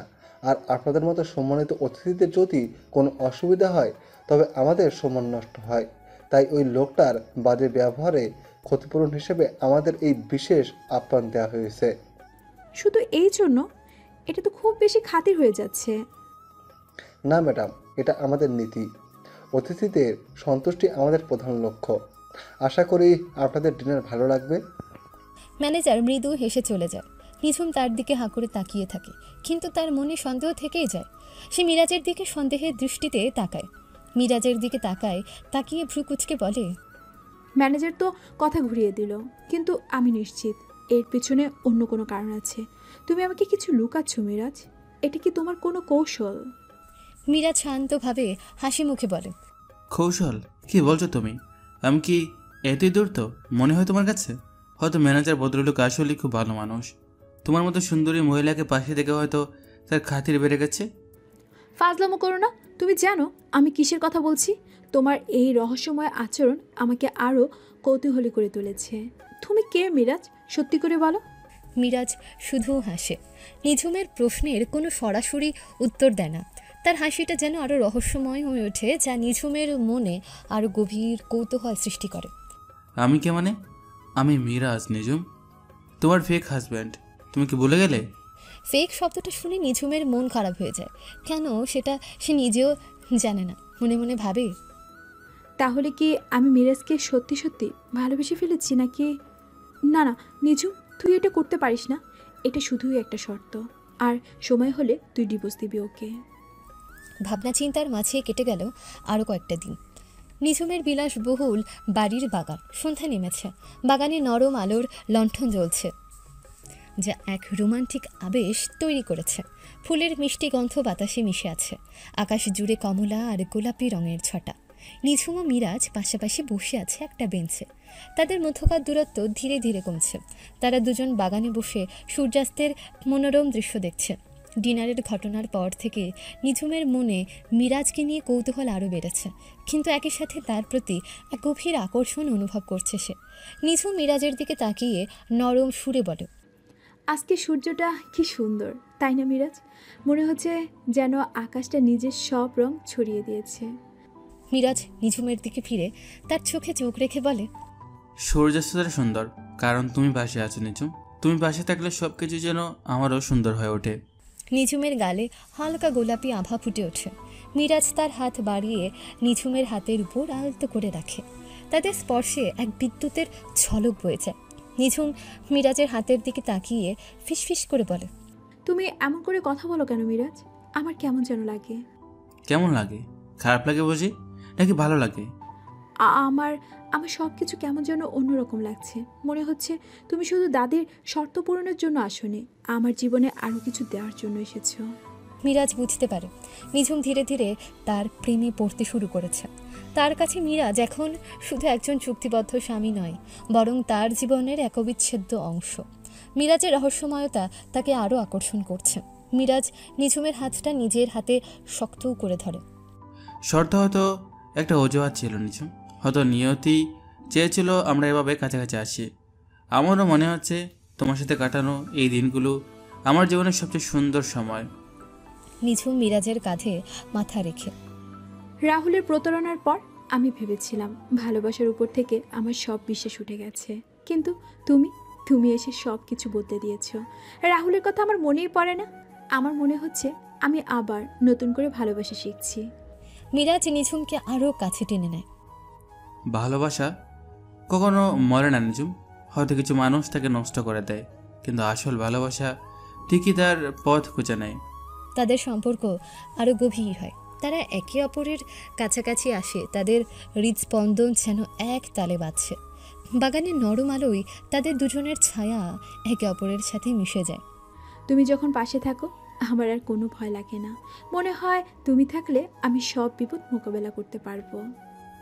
আমি সবসময় তোমার পাশে থাকবো নিঝুম, যত বিপদই আসুক না কেন। জানো, আমি ছোটবেলা থেকে একা একা থাকতাম। বাবা মা চলে যাওয়ার পর আমি খুব একা হয়ে গিয়েছিলাম। তখন দাদি নিজের অফিস রেখে আমাকে সময় দিত, আমার সাথে খেলা করতো, গান শোনাতো। আমি যখন মা বাবার কথা ভেবে কান্না করতাম তখন দাদি আমাকে জোকস শোনাতো। দাদি আমার সব কিছু মিরাজ। আমি অনেক ভালোবাসি দাদিকে, আর বাবা মাকে খুব মিস করি। আজ যদি ওনারা বেঁচে থাকতো তাহলে হয়তো অনেক খুশি হতো তোমার মতো একজনকে আমার পাশে দেখে। জানি না ওনারা কেমন আছেন। I miss you damn so much. Nijhum, ওনারা অনেক ভালো আছেন, কারণ তুমি ভালো আছো। আর তোমার এই ভালো থাকাটা আমি সারা জীবন আটকে রাখবো তোমার পাশে থেকে। দেখবে তোমার বাবা মা সবসময় খুশি থাকবেন। তুমি শুধু ওনাদের জন্য দোয়া করো। মা বাবা চলে গেলে সন্তানদের হাতে তাদের জন্য দোয়া ছাড়া আর কিছু থাকে না। তুমি শুধু নামাজ পড়ে মোনাজাত করো ওনাদের নাজাতের জন্য। নিঝুমের চোখ দিয়ে জল পড়ছে। মিরাজ আলতো করে চোখের জল মুছে দিয়ে বলল, তুমি এভাবে খাদলে ওনারা কষ্ট পাবেন নিঝুম। তারা আরও অনেকটা সময় পার করলো বসে থেকে। দিন যেতে থাকে, তারা আরও কাছাকাছি আসতে শুরু করে। একদিন নিঝুমের কোম্পানিতে একটা বিশাল আর্থিক ক্ষতির সমস্যা দেখা দিয়েছে। বোর্ড মিটিংয়ে সবাই বসে আছে, সবার মুখে হতাশা। মিরাজ নিঝুমের পাশে শান্তভাবে বসে আছে, সব কিছু পর্যবেক্ষণ করছে। বোর্ড সদস্যরা চিন্তিত মুখে বসে আছে, কেউই সমস্যার সমাধান খুঁজে পাচ্ছে না। নিঝুম নিজেও বেশ চিন্তিত। এক বোর্ড মেম্বার হতাশার কণ্ঠে বলেন, ম্যাডাম, আমাদের নতুন প্রজেক্টে বিশাল লোকসান হয়েছে, প্রায় 20 কোটি টাকা। আমরা কিছুতেই বুঝতে পারছি না এত বড় ক্ষতি কিভাবে হলো। দ্বিতীয় বোর্ড মেম্বার বলেন, মার্কেট অ্যানালাইসিস অনুযায়ী সব কিছু ঠিক ছিল, কিন্তু হঠাৎ করে এমন একটা ধস নামলো যা আমরা কল্পনাও করিনি। নিঝুম টেবিলের উপর হাত রেখে চিন্তিত মুখে বলে, আমাদের কোথায় ভুল হলো? এই ক্ষতির কারণটা আমাদের দ্রুত খুঁজে বের করতে হবে, নয়তো কোম্পানির অবস্থা আরও খারাপ হয়ে যাবে। সকলেই হতাশায় একে অপরের মুখের দিকে তাকায়। মিরাজের চোখ বোর্ড মেম্বারদের দিকে ঘুরছে। সে সব ফাইল মনোযোগ দিয়ে দেখছে, তার মুখে এক ধরনের গভীর চিন্তার ছাপ। মিরাজ শান্তভাবে উঠে দাঁড়ায়, সবার নজর তার দিকে যায়। নিঝুমও অবাক হয়ে মিরাজের দিকে তাকায়। মিরাজ ধীর আর দৃঢ় কণ্ঠে বলে, আমি যদি বলি আপনার সমস্যার মূল কারণটা দেখতে পাচ্ছেন না? প্রথম বোর্ড মেম্বার বিরক্তির সাথে বলে, আপনি কে? এই মিটিংয়ে আপনার কি কাজ? আপনি তো আমাদের অফিসের কেউ নন। এই মেম্বাররা মিরাজকে আগে দেখেনি, কারণ তারা কোম্পানির বিভিন্ন সাইডের লোক। নিঝুম দ্রুত বলে ওঠে, উনি আমার স্বামী মিস্টার মিরাজ। উনি কোম্পানির একজন উপদেষ্টা হিসেবে কাজ করছেন। তৃতীয় বোর্ড মেম্বার বলে, উপদেষ্টা? কিন্তু উনি তো কখনো কোনো বড় ব্যবসা চালাননি। উনি কি আমাদের এই সমস্যা বুঝতে পারবেন? মিরাজ তাদের কথায় কান না দিয়ে হোয়াইট বোর্ডের দিকে এগিয়ে যায়। আপনাদের সমস্যাটা আসলে লোকসানে নয়, আপনাদের সমস্যা হচ্ছে আপনারা ভুল জায়গায় ইনভেস্টমেন্ট করছেন এবং আপনাদের রিস্ক ম্যানেজমেন্টে বিশাল ত্রুটি আছে। মিরাজ হোয়াইট বোর্ডে দ্রুত কিছু ডেটা এবং গ্রাফ আঁকে। তার অসাধারণ বিশ্লেষণ ক্ষমতা এবং বুদ্ধিমত্তা দেখে উপস্থিত সবাই অবাক হয়ে যায়। সে এমনভাবে কথা বলছে যেন সে একজন অভিজ্ঞ ফিনান্স এক্সপার্ট। আপনারা নতুন প্রজেক্টের জন্য যে সাপ্লাই চেইন বিনিয়োগ করেছেন সেখানে একটি দুর্বলতা আছে। আপনাদের সাপ্লায়াররা অতিরিক্ত চার্জ নিচ্ছে যা আপনারা ধরতেই পারেননি। এছাড়াও আপনারা এই প্রজেক্টের জন্য যে মার্কেটে প্রবেশ করেছেন সেখানকার প্রতিযোগিতামূলক পরিস্থিতি ঠিকমতো বিশ্লেষণ করেননি। মিরাজ একটা নিখুঁত সমাধান দেয় যা শুনে সবাই মুগ্ধ হয়। সে দেখায় কিভাবে সাপ্লাই চেইনের ত্রুটি দূর করা যায় এবং কিভাবে নতুন মার্কেটিং স্ট্র্যাটেজি তৈরি করা যায়। যদি আমরা সাপ্লায়ারের বদলাই এবং নতুন কিছু ডিস্ট্রিবিউটর নেটওয়ার্ক তৈরি করি তাহলে আমাদের খরচ কমপক্ষে 20% কমে যাবে। আর নতুন করে মার্কেট অ্যানালাইসিস করে টার্গেট কাস্টমারদের দিকে মনোযোগ দিলে আমরা এই লোকসান কাটিয়ে উঠতে পারবো এবং 1 বছরের মধ্যে প্রজেক্টটিকে লাভের মুখ দেখাতে পারবো। নিঝুম বোর্ড সদস্যরা মিরাজের এই দক্ষতা দেখে মুগ্ধ হয়। তাদের মুখে বিস্ময় আর শ্রদ্ধার ছাপ ফুটে ওঠে। তৃতীয় বোর্ড মেম্বার আশ্চর্য হয়ে বলে ওঠে, মিরাজ সাহেব, আপনার এই জ্ঞান কোথা থেকে এলো? আপনি তো দেখছি একজন জিনিয়াস। নিঝুম মিরাজের দিকে গর্বিত দৃষ্টিতে তাকিয়ে বলে, আমি তো শুরুতেই বলেছিলাম মিরাজ শুধু আমার স্বামী নয়, আমার ব্যবসার একজন গুরুত্বপূর্ণ অংশীদারও বটে। মিরাজ মৃদু হেসে নিজের আসনে ফিরে আসে, যেন এই প্রশংসা তার কাছে সাধারণ ব্যাপার। তার বুদ্ধিমত্তা যে শুধুই ভিখারি ছদ্মবেশের আড়ালে লুকিয়ে ছিল না, বরং তার গভীরে এক বিশাল জ্ঞান ভাণ্ডার আছে, তা এখন সবার সামনে স্পষ্ট হয়ে ওঠে। মিটিং শেষ করে তারা বাসায় ফেরে। শহরের এক পুরনো অন্ধকার এবং নিরিবিলি গোডাউন, চারদিকে ভাঙাচোরা বাক্স আর জঞ্জাল। আলোর ব্যবস্থা খুব দুর্বল, ভেতরে স্যাঁতস্যাঁতে গন্ধ। মধ্যরাত, বাইরে কুড়ি কুড়ি বৃষ্টি পড়ছে। গোডাউনের টিনের ছাদে বৃষ্টির শব্দ শোনা যাচ্ছে। মিরাজ এবং তার সিক্রেট টিমের সদস্যরা একটা ভাঙা টেবিলের চারপাশে বসে আছে। নিঝুমের সাথে দিনের বেলায় স্বাভাবিক জীবন কাটানোর পরেও মিরাজ মধ্যরাতে তার গোপন মিশনে বেরিয়ে আসে। সে নিঝুমকে ঘুমের মধ্যে রেখে অত্যন্ত সতর্কতার সাথে গোডাউনে প্রবেশ করে। ভেতরে তার বিশ্বস্ত সিক্রেট টিমের 4 জন সদস্য অপেক্ষা করছিল। তারা সবাই কালো পোশাকে ঢাকা, তাদের পরিচয় গোপন রাখতে চায়। যারা এর আগেও একবার হুটহাট করে সামনে এসেছিল তার আর মিরাজ সতর্ক করে দিয়েছিল যেন ওভাবে না এসে গুরুতর সমস্যায় সিক্রেট কোড ব্যবহার করতে, আর সেটাই এখন ওরা পালন করলো। মিরাজ গোডাউনের দরজা বন্ধ করতে করতে ধীর কণ্ঠে বলে, দেরি হয়ে গেল, নিঝুম ঘুমিয়ে গেলে তবেই আমি বের হতে পারি। আজকে খোঁজখবর কি? নতুন কোনো অগ্রগতি? টিম মেম্বার 1 ল্যাপটপে স্ক্রিন দেখিয়ে বলে, বস, আমরা সেই শ্যাডো কোম্পানির ব্যাপারে আরও গভীরে যেতে পেরেছি। তাদের প্রতিটি লেনদেন, প্রতিটি চুক্তি আমরা ট্র্যাক করেছি। মিরাজ টেবিলের উপর ঝুঁকে বলে, খুব ভালো। আমার বাবার হত্যাকারীদের খুঁজে বের করা আমাদের প্রধান লক্ষ্য। কোনো সূত্র পাচ্ছ? টিমের সদস্যরা মিরাজের বাবার হত্যাকারীদের তদন্তের অগ্রগতি নিয়ে কথা বলে। তারা কিছু এনক্রিপ্টেড ফাইল এবং অডিও ক্লিপ মিরাজকে দেখায়। আমাদের মনে হচ্ছে মিস্টার আদনান এই ঘটনার পেছনে মূল হোতা। তার প্রতিটি চালই আপনার বাবার ব্যবসার পতনের দিকে নির্দেশ করছে। মিরাজের চোখে প্রতিশোধের আগুন জ্বলছে। আদনান, আমি জানতাম এই সাপটা একদিন মাথা তুলবেই। সে আমার বাবার সব কিছু কেড়ে নিতে চেয়েছিল। আমার বাবার মৃত্যুর পেছনে তার হাত আছে। টিম মেম্বার 3 বলে, আমরা তার কিছু গোপন বৈঠক এবং ফোন কল রেকর্ড করেছি, সেখানে তার কিছু সহযোগিতা জড়িত আছে।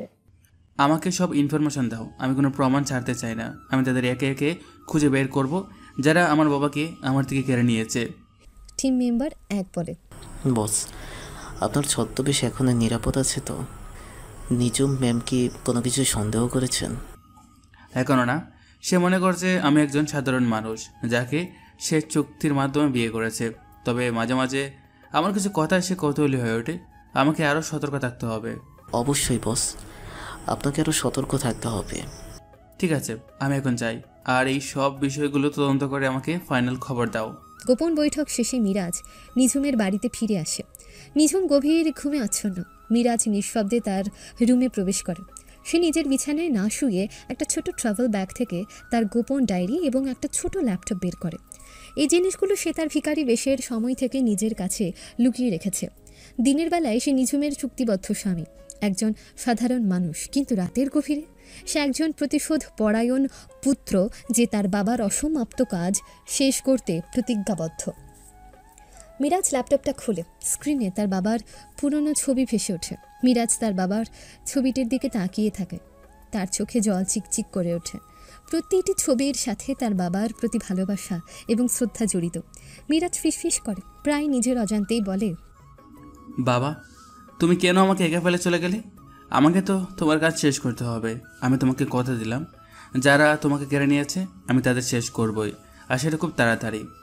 সে ডায়েরিটা খুলে ডায়েরির পাতায় তার বাবার সাথে কাটানো শৈশবের দিনগুলোর স্মৃতি, তাদের ব্যবসার শুরুর দিনগুলোর কথা এবং বাবার স্বপ্নগুলো লেখা আছে। মিরাজ প্রতিটি পাতায় চোখ বোলায়। তার মনে বাবার প্রতি তার অগাধ ভালোবাসা জেগে ওঠে। মিরাজ ডায়েরির পাতা উল্টাতে উল্টাতে বলে, বাবা, তুমি সবসময় বলতে সততা আর পরিশ্রম দিয়ে সব কিছু জয় করা যায়, কিন্তু পৃথিবীর কিছু মানুষ এতটাই লোভী যে তারা তোমার সততাকে কেড়ে নিয়েছে। মিরাজের চোখে প্রতিশোধের আগুন জ্বলছে। সে অতীতের কথা মনে করে, বাবার প্রতি তার ভালোবাসা এবং খুনিদের প্রতি তার তীব্র ঘৃণা অনুভব করে। আমি তোকে শেষ করে দেবো আদনান, তোকে এবং তোর সমস্ত সহযোগীকে। আমার বাবা তোর জন্য নিজের জীবন দিয়েছেন, আর আমি তোর কাছ থেকে সব কিছু কেড়ে নেব। সে ডায়েরিটা বন্ধ করে। তার মুখ শক্ত হয়ে ওঠে, যেন সে নতুন করে শপথ নিচ্ছে। 2 দিন পর এক সন্ধ্যায় শহরের সবচেয়ে অভিজাত শপিং মলের ভেতরে একটা বিশাল বিলাসবহুল ডায়মন্ড জুয়েলারির শপ। দোকানের বাইরে থেকে কাঁচের ভেতর দিয়ে ঝকঝকে হীরা আর ঝলমলে গয়নাগুলো স্পষ্ট দেখা যাচ্ছে। ভেতরে নরম আলো, কাঁচের শোকেসে সারি সারি সাজানো রয়েছে হীরের নেকলেস, রিং, কানের দুল। দুইজন ওয়েল ড্রেসড সেলসপারসন গেটের পাশে দাঁড়িয়ে আছে। নিঝুম আর মিরাজ হাত ধরে ভেতরে ঢুকছে। নিঝুমের চোখগুলো ঝলমল করছে, যেন সে এক স্বপ্নের জগতে প্রবেশ করেছে। মিরাজের মুখে এক মৃদু হাসি, সে নিঝুমের মুগ্ধতা উপভোগ করছে। নিঝুম মিরাজের দিকে তাকিয়ে বলে, ওয়াও মিরাজ, দেখেছো এটা কি দারুণ জায়গা। আমি তো কখনো এত ঝলমলে হীরা একসাথে দেখিনি। কি সুন্দর সব গহনা, মনে হচ্ছে যেন তারাদের একটা টুকরো এখানে চলে এসেছে। তোমার চোখ জলমল করছে নিঝুম। তোমার চোখ দেখে মনে হচ্ছে যেন তুমি তোমার পছন্দের খেলনার দোকানে এসেছো। নিঝুম মিরাজের কাঁধে আলতো ধাক্কা মেরে বলে, ফাজলামো করো না তো, এটা কোনো খেলনার দোকান নয়, এটা একটা স্বপ্নপুরী। মেয়েরা এমন ঝলমলে জিনিস দেখলে এমনিতেই মুগ্ধ হয়ে যায়। তারা ধীরে ধীরে শপের ভেতরে ঢোকে। শপের কর্মচারীরা তাদের দিকে বিনয়ের সাথে এগিয়ে আসে। নিঝুম একটা ডিসপ্লে কাউন্টারের দিকে এগিয়ে যায়, যেখানে বিভিন্ন ডিজাইনের হীরের রিং সাজানো আছে। এক সেলসপারসন বিনয়ের সাথে বলে, madam, sir, welcome to our shop. আপনাদের কিভাবে সাহায্য করতে পারি? নিঝুম সেলসপারসনের দিকে না তাকিয়ে এই রিংগুলো দেখতে দেখতে বলে, আমরা শুধু একটু দেখছি, এত সুন্দর সব কালেকশন। সে প্রতিটি রিং, প্রতিটি নেকলেস খুঁটিয়ে খুঁটিয়ে দেখছে। তার মুখে এক নিষ্পাপ আনন্দ। মিরাজ নিঝুমের পাশে দাঁড়িয়ে আছে, তার চোখে এক ধরনের গভীর আনন্দ। নিঝুম যখন খুশি থাকে, মিরাজের মনেও এক অদ্ভুত শান্তি আসে। নিঝুম একটা নেকলেসের দিকে আঙুল দেখিয়ে বলে, এই নেকলেসটা দেখেছো মিরাজ? মনে হচ্ছে যেন আকাশ থেকে এক ঝলক নক্ষত্র নেমে এসেছে। এটা আমার দাদির খুব পছন্দ হতো। তোমার পছন্দ হলে তো দাদিরও পছন্দ হবে নিঝুম, কারণ তোমার পছন্দই তো সবচেয়ে সুন্দর। নিঝুম লজ্জা পেয়ে হেসে বলে, উফ, তুমি এত মিষ্টি কথা বলো কেন? আমার তো মাঝে মাঝে মনে হয় তুমি সত্যি আমার জন্য পাঠানো কোনো কবি। নিঝুম বিভিন্ন জুয়েলারি দেখতে থাকে। তার মনে যেন কোনো বাধা ধরার নিয়ম নেই, সে যেন তার শৈশবের স্বপ্ন পূরণ করছে। মিরাজ দূর থেকে তার মুগ্ধতা উপভোগ করে, তার চোখে এক গভীর ভালোবাসার ছায়া। নিঝুম একটা ডিসপ্লে কাউন্টারের সামনে এসে দাঁড়ায়। একটা রিং তার নজর কাড়ে। রিংটা অসাধারণ সুন্দর, তার কেন্দ্রে একটা বড় আকারের নীল হীরা জ্বলজ্বল করছে। এটা দেখতে মনে হচ্ছে এর দাম আকাশ ছোঁয়া। নিঝুম রিংটার দিকে মুগ্ধ দৃষ্টিতে তাকিয়ে থাকে। নিঝুম আস্তে করে নিজের অজান্তেই বলে, আহ, এই রিংটা কি অসাধারণ, তাই না? সেলসপারসন দ্রুত এগিয়ে এসে বলে, ম্যাডাম, আপনার পছন্দের খুবই উঁচু মানের। এটি আমাদের শপের সবচেয়ে এক্সক্লুসিভ কালেকশনগুলোর মধ্যে একটি। এর নাম ওশানস টিয়ার। এর মূল্য প্রায় 5 কোটি টাকা। নিঝুমের চোখ কপালে ওঠে। 5 কোটি টাকা! তার মতো একজন সফল ব্যবসায়ী হওয়া সত্ত্বেও একটা রিংয়ের জন্য এত টাকা খরচ করার কথা সে আগে কখনো ভাবেনি। নিঝুম একটু হেসে নিজেকে সামলে নিয়ে বলে, 5 কোটি? উফ, এটা তো কল্পনার বাহিরে। মিরাজ নিঝুমের পাশে এসে দাঁড়ায়। কেন, তোমার কি পছন্দ হয়নি? তুমি যদি পছন্দ করো তাহলে এই দাম কোনো ব্যাপারই না। আমার পছন্দ হয়েছে, কিন্তু এত দাম। নিঝুম কিছু চিন্তা করে। তার দাদির সম্পত্তির একটা অংশ ইতিমধ্যে তার হাতে এসেছে, আর সে এখন একজন বড় কোম্পানির সিইও। এই রিং কেনা তার পক্ষে অসম্ভব না হলেও একটা রিংয়ের জন্য এত টাকা খরচ করার যুক্তি খুঁজে পায় না সে। তবুও রিংটার প্রতি তার এক গভীর আকর্ষণ। সে সেলসপারসনকে রিংটা বক্স থেকে বের করে দিতে বলে, ঠিক আছে, আমি এটা নেব। খুব ভালো ম্যাডাম, আপনার পছন্দ অসাধারণ। নিঝুম তার পার্স খুঁজতে শুরু করে। তার মুখে হঠাৎ হতাশার ছাপ দেখা যায়। সে তার ক্রেডিট কার্ড আনতে ভুলে গেছে। নিঝুম মাথায় হাত দিয়ে বলে, ওহ শিট, আমার ক্রেডিট কার্ড আমি তো ভুলেই গেছি। আমার কাছে তো ক্যাশও নেই। সেলসপারসন বিরক্ত মুখে বলে, ম্যাডাম, আপনি কি মজা করছেন? এত দামি রিং কিনতে এসে ক্রেডিট কার্ড ভুলে গেছেন? নিঝুম হতাশ হয়ে রিংটা আবার কাউন্টারে রেখে দেয়। তার মুখ কালো হয়ে যায়। মিরাজ তার দিকে তাকিয়ে হাসে। মিরাজ নিঝুমের দিকে তাকিয়ে বলে, চিন্তা করো না নিঝুম, তুমি যখন পছন্দ করেছো তখন রিংটা তুমিই নেবে, আমি তো আছি, আমি কিনে দেব। নিঝুম অবাক হয়ে হেসে ওঠে, তার চোখে অবিশ্বাস। কি, তুমি কিনবে? তাও এই ডায়মন্ড রিং, যেটার প্রায় 5 কোটি টাকা।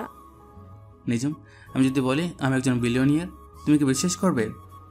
না, তোমার হাতে তো 500 টাকার নোটও নেই। তুমি যে রাস্তার ফকির ছিলে, আর তুমি বলছো 5 কোটি টাকার রিং কিনবে। মজা করছো তাই না? মিরাজ হাসি মুখে বলে, কেন, আমি কি কিনতে পারি না? তুমি কি তোমার স্বামীকে এতটা ছোট ভাবো? আমি তোমাকে ছোট ভাবছি না, কিন্তু এটা তো অবিশ্বাসযোগ্য। মিরাজের চোখে এক ধরনের আত্মবিশ্বাস খেলা করে। তার হাসিটা যেন নিঝুমকে আরও কৌতূহলী করে তোলে। সেলস পার্সন এবং আশেপাশের অন্যান্য স্টাফরা মিরাজের এই কথায় হাসাহাসি করতে শুরু করে। তারা মিরাজকে একজন ফাজিল বা অপ্রকৃতস্থ লোক ভাবছে। নিঝুম তখনও মিরাজের কথায় হেসে চলেছে। তার মনে হচ্ছে মিরাজ মজা করছে বা তাকে সান্ত্বনা দেওয়ার চেষ্টা করছে। নিঝুম, আমি একজন বিলিয়নিয়ার। নিঝুম হাসতে হাসতে আবার বলে, তুমি কি আমাকে বোকা ভাবছো মিরাজ? দয়া করে আর ফাজলামো করো না, চলো বাসায় যাই, অন্য সময় এসে এটা কিনে নেব। মিরাজ নিঝুমকে নিয়ে সব থেকে একটু দূরে সরে আসে, যেখানে মানুষজন খুব কম। নিঝুম, এভাবে হাসো না, আমি তোমার হাজব্যান্ড। আমাকে নিয়ে এভাবে হাসাটা কি ঠিক হচ্ছে? আচ্ছা ঠিক আছে, আর হাসবো না। এবার বলো আমি কে? তুমি তুমি মিরাজ? তোমার আমার সম্পর্কটা কি? স্বামী স্ত্রী। সেটা কি নাটকীয় নাকি সত্যি সত্যি? মিরাজ, কি হয়েছে তোমার? এসব কথা এখানে বলছো কেন? যারা জিজ্ঞেস করেছে সেটার উত্তর দাও। নিঝুম এবার দ্বিধায় পড়েছে, একটু চিন্তা করে বলে, দেখো মিরাজ, আমার মনে হয় না আমাদের মাঝে এখন নাটক চলছে। তুমি হয়তো অন্য কিছু ভাবতে পারো, তবে আমি এখন তোমাকে সত্যি সত্যি স্বামী হিসেবে ভাবতে শুরু করেছি। ঠিক আছে, আসো আমার সাথে। মিরাজ নিঝুমের হাত ধরে আবার ওই শপের সামনে আনলো। আমি আজ পর্যন্ত তোমাকে কোনো উপহার দেইনি নিঝুম। আজ তোমাকে তোমার হাজব্যান্ড একটা উপহার দেবে। এটা তোমার জন্য আমার প্রথম উপহার হবে। আর আমি যে একজন বিলিয়নিয়ার তুমি বিশ্বাস করতে পারছো না, তাই না? আর এটা বিশ্বাস করার কথা না, আমি জানি, তবে এখনই দেখতে পারবে, দাঁড়াও। নিঝুম মিরাজের দিকে তাকিয়ে থাকে। মিরাজের চোখের দিকে তাকিয়ে তার মনে হয় মিরাজ হয়তো সত্যি কথাই বলছে, কিন্তু কিভাবে? মিরাজ তার প্যান্টের পকেট থেকে একটা ওয়ালেট বের করে। ওয়ালেটের ভেতর থেকে একটা কালো রঙের কার্ড বের করে, যা খুবই মসৃণ এবং চকচকে। কার্ডটার রং গাঢ় কালো, তাতে কোনো পরিচিত লোগো নেই, শুধু একটা সূক্ষ্ম গোল্ডেন এমব্লেম। এই ক্রেডিট কার্ডটি অত্যন্ত এক্সক্লুসিভ, যা পুরো বিশ্বে হাতে গোনা কয়েকজন বিলিয়নিয়ারের কাছেই আছে। এটা সাধারণত ব্ল্যাক কার্ড বা ইনফিনিটি কার্ড নামে পরিচিত, যার কোনো ক্রেডিট লিমিট নেই। মিরাজ কার্ডটা সেলস পার্সনের দিকে এগিয়ে দেয়। এই নিন, আর বিল বানান। সেলস পার্সন কার্ডটা হাতে নিয়ে অবাক হয়ে যায়। সে কার্ডটা ভালো করে দেখে, তার চোখ কপালে ওঠে। সে তার পাশে দাঁড়ানো শপের ম্যানেজারের দিকে তাকায়। সেলস পার্সন ম্যানেজারের দিকে তাকিয়ে ফিসফিস করে বলে, স্যার, এটা এটা তো সেই কার্ড। শপের ম্যানেজার দ্রুত এগিয়ে এসে কার্ডটা হাতে নিয়ে বলে, কোথায় দেখি? ও মাই গড, মিরাজ স্যার। ম্যানেজার মিরাজকে দেখেই চমকে ওঠে। তার মুখে চরম বিস্ময় ফুটে ওঠে, কারণ এই ক্রেডিট কার্ডটি যে কোনো সাধারণ কার্ড নয় তা সে জানে। সে দ্রুত মিরাজের দিকে ঝুঁকে সম্মান জানায়। স্যার, আপনি? আমরা সত্যি সম্মানিত। এই কার্ড তো বিশ্বে হাতে গোনা কয়েকজন বিলিয়নের কাছেই আছে। আমি ভাবতেই পারিনি আপনি এখানে। নিঝুম হতবাক হয়ে যায়। তার চোখ মিরাজ এবং ম্যানেজারের দিকে ঘুরছে। ম্যানেজার মিরাজকে যেভাবে সম্মান দেখাচ্ছে তা দেখে তার মনে হাজারো প্রশ্ন ভিড় করে। সে বিশ্বাস করতে পারছে না যে তার চুক্তিবদ্ধ স্বামী একজন ভিখারি নয়, বরং একজন বিলিয়নিয়ার। নিঝুম প্রায় ফিসফিস করে বলে, মিরাজ, এটা এটা কি হচ্ছে? তুমি কে মিরাজ? মিরাজ নিঝুমের দিকে তাকিয়ে হাসে। তার মুখে এক রহস্যময় হাসি, তার চোখে যেন বিজয়ের ঝলক। সব থেকে রিং কিনে তারা দ্রুত বাসায় ফেরে। গাড়িতে পুরোটা পথ নিঝুম নীরব ছিল। তার মনে হাজারো প্রশ্ন ঘুরপাক খাচ্ছিল। গাড়ির ভেতরে চরম নীরবতা, কেবল গাড়ির ইঞ্জিনের শব্দ শোনা যাচ্ছে। বাসার পার্কিংয়ে গাড়ি থামতেই নিঝুম দ্রুত গাড়ি থেকে নেমে আসে। তার কৌতূহল চরমে পৌঁছেছে। সে মিরাজের দিকে দ্রুত ঘুরে দাঁড়ায়, তার চোখ মিরাজের দিকে স্থির। নিঝুম উত্তেজিত কণ্ঠে বলে, তুমি কে মিরাজ? আমাকে এক্ষুনি সব সত্য বলো। তুমি কিভাবে এমন একটা কার্ড ব্যবহার করলে? এই ম্যানেজার কেন তোমাকে সারসার করছিল? তুমি তো বলেছিলে তুমি একজন সাধারণ মানুষ। তুমি আমাকে মিথ্যে বলেছো, তাই না? মিরাজ গাড়ি থেকে নেমে শান্তভাবে বলে, আমি মিথ্যা বলিনি নিজম, আমি শুধু কিছু কথা গোপন রেখেছিলাম। গোপন রেখেছিলে? তুমি একজন বিলিনিয়ার আর আমার সাথে এমন ভিখারি নাটক করলে? কেন করলে এমন? মিরাজ মুচকি হাসে, যেন সে এই মুহূর্তটার জন্যই অপেক্ষা করছিল। তার চোখে এক ধরনের খেলাধুলা। চুক্তিটা কি ভুলে গেছো? আমি বলেছিলাম আমি তোমার সব শর্ত মানব, কিন্তু তুমি তো আমাকে আমার পরিচয় জানতে চাওনি। আর তাছাড়া তুমিই তো বলেছিলে আমি তোমার চুক্তির জন্য এসেছি। এটা কোনো উত্তর হলো না। তোমার পরিচয় কি? তোমার আসল উদ্দেশ্য কি? তুমি কে মিরাজ? আমি জানতে চাই। মিরাজ নিঝুমের দিকে এক ধাপ এগিয়ে এসে, তার চোখে গভীর দৃষ্টি। নিঝুম তার দিকে তাকিয়ে থাকে, তার অস্থিরতা বাড়ছে। আমার আসল পরিচয় তুমি কি সত্যি জানতে চাও নিজম?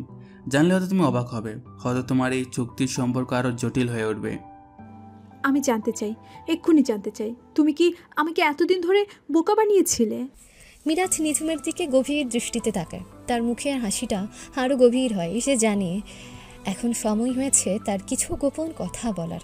ডায়মন্ড শপের ঘটনা নিঝুমকে এতটাই ধাক্কা দিয়েছে যে সে এখন ভেবেই নিয়েছে মিরাজের আসল পরিচয় না জেনে এক পাও নড়বে না। নিঝুম আবার গভীর নিঃশ্বাস ছেড়ে বলে, মিরাজ, আমি আর এক মুহূর্ত অপেক্ষা করতে পারছি না। তুমি কে? সত্যিটা বলো। তুমি আমাকে এতদিন কেন বোকা বানিয়ে রেখেছিলে?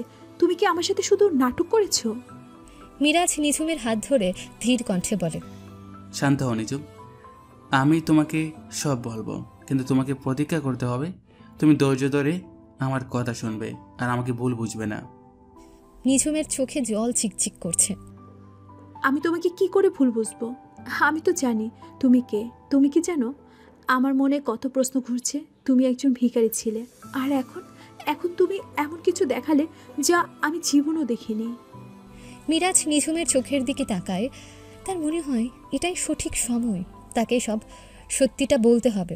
মিরাজ একটা দীর্ঘশ্বাস ফেলে। তার মুখে এক ধরনের কঠিন দৃঢ়তা ফুটে ওঠে, যা নিঝুম আগে কখনো দেখেনি। মিরাজ দৃঢ় কণ্ঠে বলে, আমি মিথ্যা বলিনি নিজুম, আমি সেদিন যা ছিলাম তা আমার ছদ্মবেশ ছিল। আমার আসল পরিচয় হলো আমি হামদান কর্পোরেশনের সিইও মিরাজ হামদান। নিঝুম যেন আকাশ থেকে পড়ে। তার চোখগুলো বড় বড় হয়ে যায়। সে বিশ্বাস করতে পারছে না যা সে শুনেছে। হামদান কর্পোরেশন, দেশের সবচেয়ে বড় এবং সম্মানিত কর্পোরেশন, যার সিইও নাকি 6 মাস আগে এক মর্মান্তিক দুর্ঘটনায় মারা গেছেন বলে সবাই জানত। নিঝুম অবিশ্বাসের সুরে ফিসফিস করে বলে, হামদান কর্পোরেশন? তুমি সেই মিরাজ? কিন্তু সবাই তো জানতো তুমি। সবাই যা জানতো তা সম্পূর্ণ সত্যি নয়। আমার জীবনটা যতটা সহজ মনে হয় আসলে তা নয়। আমার জীবনের পেছনে এক মর্মান্তিক সত্য লুকিয়ে আছে। নিঝুম মিরাজের দিকে তাকিয়ে থাকে। তার চোখে অবিশ্বাসের সাথে সাথে চরম বিষয় ফুটে ওঠে। সে যেন মিরাজকে চিনতেই পারছে না। তার চুক্তিবদ্ধ স্বামী, যাকে সে একজন সাধারণ মানুষ ভাবত, সে আসলে এত বড় একজন বিলিয়নিয়ার। তাহলে শোনো। ফ্ল্যাশব্যাক। মিরাজের শৈশবের বিলাসবহুল বাড়ি, চারপাশে সাজানো গোছানো সব আসবাবপত্র, দামি পেইন্টিং, এক কোণে একটা গ্রাউন্ড পিয়ানো। রোদ ঝলমলে এক সকাল। মিরাজ তার বাবা মায়ের সাথে খেলা করছে, হাসছে। মিরাজের মনে পড়ে যায় শৈশবের ঝলমলে দিনগুলো। মিরাজের বাবা মা হাসি মুখে বসে আছেন। ছোট্ট মিরাজ তাদের মাঝে ছুটে বেড়াচ্ছে। আমার জীবনটা একসময় খুব সহজ আর সুন্দর ছিল নিসুম। আমি ছিলাম আমার বাবা মায়ের একমাত্র সন্তান। আমার বাবা ছিলেন হামদান কর্পোরেশনের প্রতিষ্ঠাতা, একজন অত্যন্ত সফল এবং সৎ ব্যবসায়ী। আর আমার মা ছিলেন পৃথিবীর সেরা মা, যিনি সবসময় আমাদের আগলে রাখতেন। একদিন মিরাজের বাবা মা আর মিরাজ হাসি ঠাট্টা করছিল। বাবা তার ছেলেকে কাঁধে নিয়ে খেলছেন, মা পিয়ানো বাজাচ্ছেন আর ছোট মিরাজ গলা মিলিয়ে গান গাইছে। মিরাজের মা বলেন, আহারে আমার ছোট্ট মিরাজ, তুই একদিন অনেক বড় হবি। তোর বাবা তোকে নিয়ে কত স্বপ্ন দেখে জানিস তুই? মিরাজের বাবা বলেন, ওর ভাগ্য আমার চেয়ে উজ্জ্বল হবে। আমি যেটা পারিনি সেটাও করবে। পরিবারের প্রতিটি সদস্যের মধ্যে এক গভীর ভালোবাসা এবং বন্ধন স্পষ্ট। তার একসাথে ডাইনিং টেবিলে বসে খাবার খাচ্ছে, একে অপরের সাথে মজার গল্প বলছে। আমাদের পরিবারের কোনো কিছুর অভাব ছিল না নিজম, টাকা প্রতিপত্তি সবই ছিল, কিন্তু সবচেয়ে মূল্যবান ছিল আমাদের ভালোবাসা। বাবা মা দুজনেই আমার সবচেয়ে ভালো বন্ধু ছিলেন। একদিন আমি স্কুলের পরীক্ষার ফলাফল নিয়ে আসি। বাবা মা আমাকে জড়িয়ে ধরে প্রশংসা করেছিলেন। তাদের চোখে আমার প্রতি গর্ব স্পষ্ট ছিল। আমার ফলাফল দেখে বাবা বলেছিলেন, আমার ছেলে বড় হয়ে আমার থেকেও বড় বিজনেসম্যান হবে, দেশের জন্য কাজ করবে। পাশে মা বসেছিলেন, উনিও বললেন, সব সময় মাথা উঁচু করে চলবি বাবা, কোনো অন্যায়কে প্রশ্রয় দিবি না। এই দৃশ্যগুলো আমার জীবনের এক সোনালী অধ্যায় ছিল, যা এখন আমার জীবনের কেবলই স্মৃতি। এভাবেই মিরাজ আস্তে আস্তে বড় হয়। এই স্মৃতিগুলো নিঝুমের চোখের সামনে ভাসছে, যা মিরাজের প্রতি তার সহানুভূতিকে আরও বাড়িয়ে তুলছে। একদিন গাড়ি হাইওয়ে দিয়ে তীব্র গতিতে এগিয়ে যাচ্ছে। মিরাজ তার বাবার সাথে গাড়ির পেছনের সিটে বসে আছে। তাদের মুখে এক ধরনের উত্তেজনা। আমার বাবা একটা বিশাল ডিলের জন্য যাচ্ছিলেন। এটি আমাদের কোম্পানির জন্য একটি টার্নিং পয়েন্ট ছিল। আমি তখন সবেমাত্র কলেজে ঢুকেছি। বাবার সাথে গিয়ে দেখছিলাম কীভাবে তিনি কাজ করেন। গাড়িতে বাবা আমাকে একটা কথা বলেছিলেন, এই ডিলটা হয়ে গেলে আমাদের কোম্পানি দেশের সেরা কোম্পানিতে পরিণত হবে মিরাজ, আর এটা তোর জন্যই। বাবা, তুমি সবসময় আমার কথা ভাবো, কিন্তু তুমিও তো অনেক পরিশ্রম করো। হঠাৎ করেই পেছনের দিক থেকে দ্রুত গতিতে দুটি কালো রঙের গাড়ি এসে তাদের গাড়িতে ঘিরে ধরে। গাড়িগুলো থেকে মুখ ঢাকা গুন্ডারা বেরিয়ে আসে, তাদের হাতে পেট্রোলের বোতল এবং অস্ত্র। আমরা জানতাম না সেদিন আমাদের জন্য কি অপেক্ষা করছিল। আমাদের শত্রুরা আমাদের পিছু নিয়েছিল। গুন্ডারা তাদের গাড়িকে ঘিরে ধরে এবং তাতে পেট্রোল ঢেলে আগুন ধরিয়ে দেয়। মিরাজ ও তার বাবা আতঙ্কিত হয়ে পড়ে। মিরাজের বাবা আতঙ্কিত কণ্ঠে বলেন, এ কি, এরা কারা? মিরাজ, তুই সাবধানে থাকিস। গাড়ির ভেতরে আগুন দ্রুত ছড়িয়ে পড়তে থাকে। মিরাজের বাবা প্রাণপণে দরজা খোলার চেষ্টা করেন, কিন্তু তা ব্যর্থ হয়। মিরাজ কোনো মতে গাড়ির পেছনের কাজ ভেঙে বাইরে বের হওয়ার চেষ্টা করে। একটা গুন্ডা মিরাজকে আঘাত করে, কিন্তু মিরাজ কোনো মতে ছিটকে বাইরে পড়ে যায়। তার শরীর দগ্ধ হয় এবং সে গুরুতর আহত হয়। সে দেখে তার বাবা আগুনে দগ্ধ হয়ে গাড়ির ভেতর আটকে পড়ে আছেন। মিরাজের চোখে চরম হতাশা, সে জ্ঞান হারায়। আমি চোখ খুলতে দেখি আমার বাবা আগুনে চলছেন। আমি কিছু করতে পারছিলাম না। আমি শুধু তার মুখের দিকে তাকিয়েছিলাম, আর তারপর সব অন্ধকার হয়ে গেল। দূরে গুন্ডারা হাসছে, যেন তাদের পরিকল্পনা সফল হয়েছে। এই মর্মান্তিক দৃশ্য নিঝুমের চোখে জল এনে দেয়। মিরাজ হাসপাতালের বিছানায় অচেতন অবস্থায় শুয়ে আছে, তার সারা শরীরে ব্যান্ডেজ। কিছুদিন পর সে ধীরে ধীরে সুস্থ হয়ে ওঠে। ডাক্তার এবং নার্সরা তার চিকিৎসা করছে। আমি যখন জ্ঞান ফিরে পেলাম, তখন আমাকে জানানো হলো যে আমার বাবা মারা গেছেন। মিরাজের চোখে শোক এবং ক্রোধের এক মিশ্র অনুভূতি। সে তার বাবার ছবি বুকে জড়িয়ে ধরে কাঁদছে। আমি তোমায় কথা দিলাম বাবা, যারা এই কাজ করেছে তাদের আমি খুঁজে বের করবই। আমি তোমার খুনিদের শাস্তি দেবই। হাসপাতাল থেকে বের হওয়ার পর মিরাজ বুঝতে পারে এই দুর্ঘটনা কোনো সাধারণ দুর্ঘটনা নয়, এটা একটা পরিকল্পিত হত্যাকাণ্ড। সে আরও বুঝতে পারে যে যারা তার বাবাকে মেরেছে তারা তাকেও ছাড়বে না। আমি জানতাম যারা আমার বাবার ক্ষতি করেছে তারা যদি জানতে পারে যে আমি বেঁচে আছি, তাহলে আমাকে ছাড়বে না। তাদের হাত অনেক লম্বা। আমাকে বাঁচতে হলে তাদের থেকে লুকিয়ে থাকতে হবে। আমাকে ছদ্মবেশ নিতে হবে। আমি নিজের পরিচয় মুছে ফেললাম। একজন ফকিরের ছদ্মবেশ নিয়েছিলাম, যাতে কেউ আমাকে চিনতে না পারে। আমি দিনের পর দিন রাস্তায় ঘুরেছি, আমার বাবার খুনিদের সন্ধান করেছি, আর ঠিক তখনই তোমার সাথে দেখা হলো। নিঝুমের চোখে মিরাজের প্রতি গভীর সহানুভূতি। মিরাজ নিঝুমের হাত ধরে আছে। মিরাজের জীবনের মর্মান্তিক সত্য শুনে নিঝুমের কষ্ট গভীর হয়। সে মিরাজকে জড়িয়ে ধরে। তার প্রতি তার শ্রদ্ধা ও ভালোবাসা যেন আরও কয়েক গুণ বেড়ে গেছে। তার মনে হয় নিঝুম মিরাজের বুকে মুখ রেখে আবেগাপ্লুত কণ্ঠে বলে, মিরাজ, তোমার জীবনে এত বড় একটা ঝড় বয়ে গেছে, আর আমি কিছুই জানতাম না। তোমার এই কষ্ট আমি অনুভব করতে পারছি। আমি তোমার পাশে আছি, সব সময় থাকবো। মিরাজ নিঝুমের মাথায় হাত বুলিয়ে বলে, ধন্যবাদ নিঝুম, তোমার এই সাপোর্ট আমার জন্য খুব বড় কিছু ছিল। তোমার মতো একজন জীবন সঙ্গিনী পেয়ে আমার সত্যি ভাগ্যবান মনে হলো। ভাগ্যবান আমি, তুমি এত কিছু লুকিয়েও আমার পাশে ছিলে, আমাকে রক্ষা করেছো। আমি তোমার প্রতি কৃতজ্ঞ। আমাদের সম্পর্কের শুরুটা হয়তো চুক্তিতে ছিল নিঝুম, কিন্তু এখন আমার কাছে তুমি শুধু চুক্তি নাও, তুমি আমার সব কিছু। তারা যখন একে অপরকে সান্ত্বনা দিচ্ছিল, ঠিক তখনই মিরাজের মোবাইলে একটা সিক্রেট কল আসে।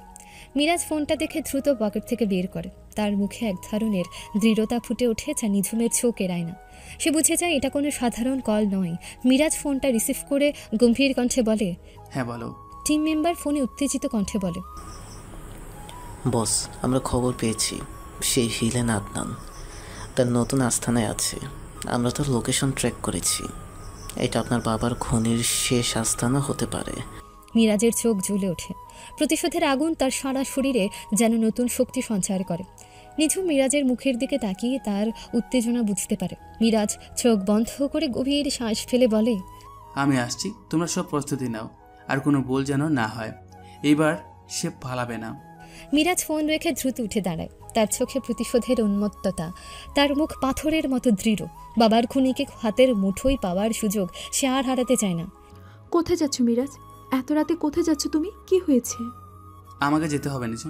আমার বাবার খুনি আদনান, সে ধরা পড়েছে, তাকে শাস্তি দিতে হবে। আমাকে এবার শেষ করতে হবে সব। না মিরাজ, এত রাতে একা যেও না। কি হবে কে জানে। তুমি তো মাত্রই সব বললে। আমাকে একা রেখে যেও না প্লিজ। নিঝুম তাকে আটকাতে চাইলেও মিরাজকে থামানো কঠিন হয়ে পড়ে। তার চোখে মুখে এক অদম্য জেদ। মিরাজ নিঝুমের হাত ছেড়ে বলে, আমাকে যেতেই হবে নিচু। আমি এই দিনটার জন্য দিনের পর দিন অপেক্ষা করেছি। এই প্রতিশোধ আমার বাবার আত্মা শান্তি পাবে। তুমি ভেবো না আমি ফিরে আসব, কিন্তু এই সুযোগ আমি হারাতে পারি না। নিঝুম কাঁদতে কাঁদতে বলে, আমি জানি এটা তোমার জন্য কতটা গুরুত্বপূর্ণ, কিন্তু আমার ভয় করছে মিরাজ, যদি কিছু হয়ে যায়। মিরাজ নিঝুমের দুই গালে দুই হাত দিয়ে ধরে বলে, কিছু হবে না নিঝুম, কিছু হবে না। আমি প্রতিজ্ঞাবদ্ধ, এবার সে আমার শত্রুকে শেষ করব। আমার প্রতিশোধ আগুন আজ নিমবেই। তুমি সাবধানে দেখো, আমার জন্য অপেক্ষা করো। মিরাজ দ্রুত বেরিয়ে যেতে নাই। মিরাজ! নিঝুমের চোখে জল, কাঁদো কাঁদো কণ্ঠে বলে, আই লাভ ইউ। মিরাজ এই শব্দ শুনে মুচকি একটা হাসি দেয়।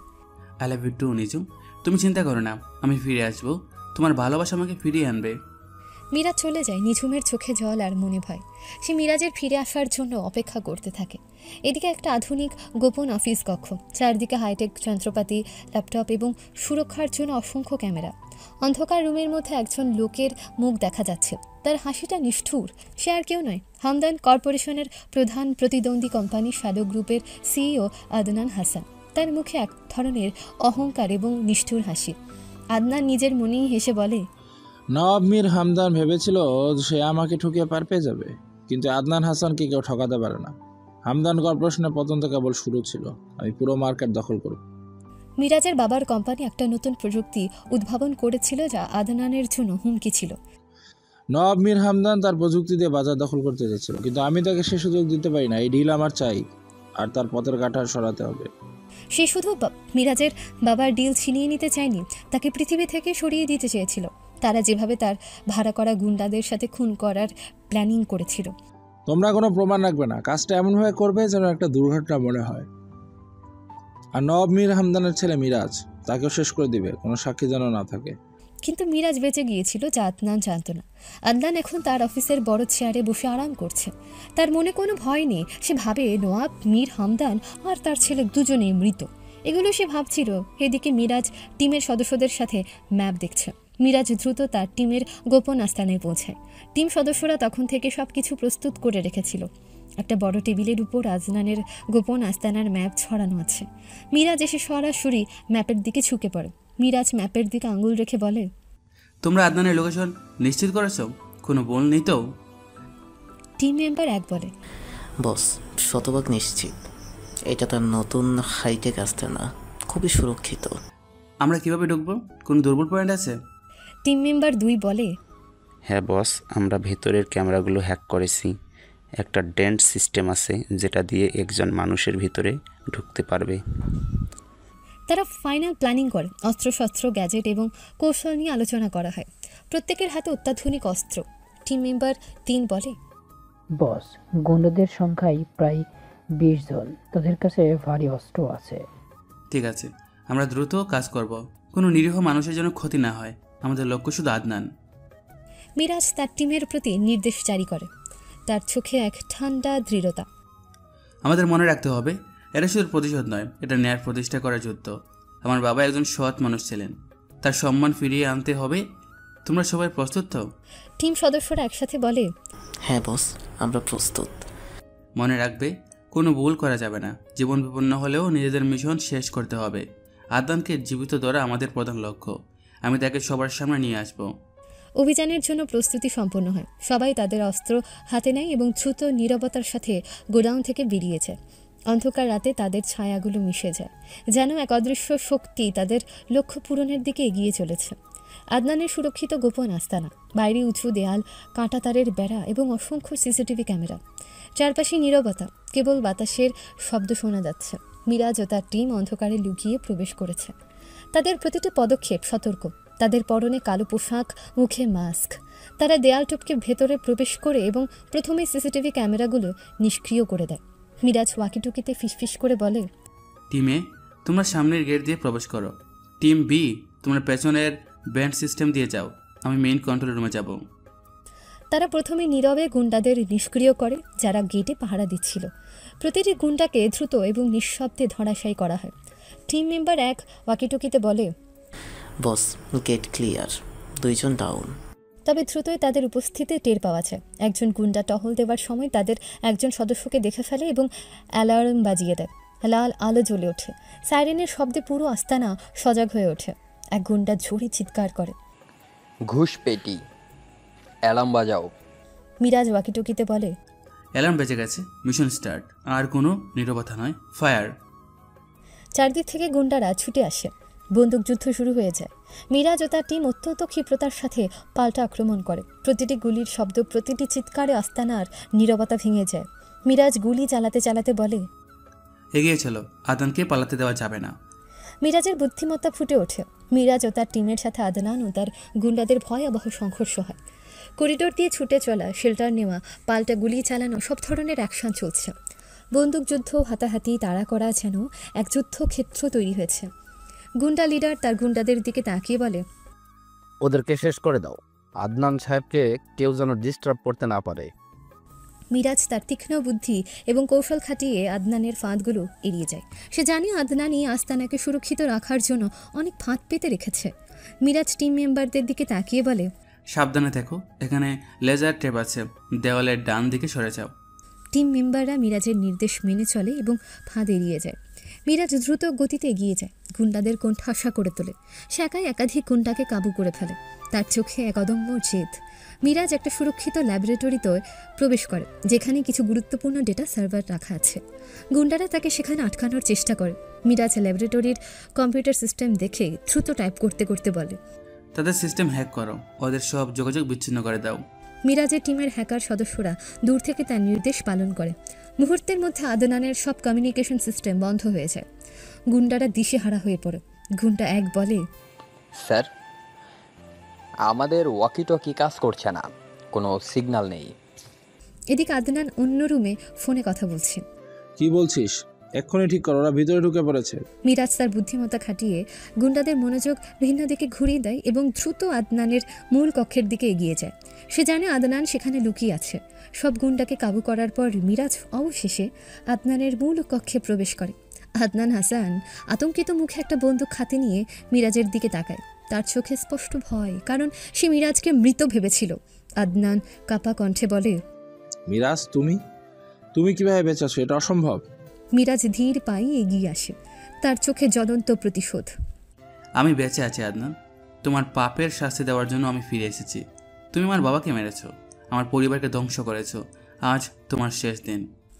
আদনান হাসে, তার হাসিতে এক ধরনের উন্মাদনা। সে তার অপরাধ স্বীকার করে এবং নিজের লোভের কথা জানায়। তোমার বাবা? হ্যাঁ, সে ছিল আমার পথের কাঁটা। তার এই ডিলটা আমার দরকার ছিল। সে যদি নিজস্ব যেত তাহলে এমন কিছু ঘটতো না। আমি ক্ষমতা চাই মিরাজ, সব কিছু আমার চাই। আমার বাবা তোমাকে বিশ্বাস করেছিল, তুমি তার বিশ্বাস ভঙ্গ করেছো। আমার মায়ের বুক খালি করেছো। তোমার মতো লোভী মানুষদের এই পৃথিবীতে থাকার কোনো অধিকার নেই। মিরাজ একটু শ্বাস নেয়।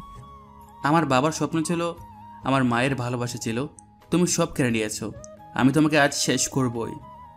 আদনান মিরাজকে গুলি করার চেষ্টা করে, কিন্তু মিরাজ দ্রুত তার হাত থেকে বন্দুক কেড়ে নেয়। মিরাজ তাকে এক ধাক্কায় ফেলে দেয় এবং তার মুখে একটা আঘাত করে। আদনান মাটিতে লুটিয়ে পড়ে। তার চোখে ভয়, সে জানে তার শেষ পরিণতি কী।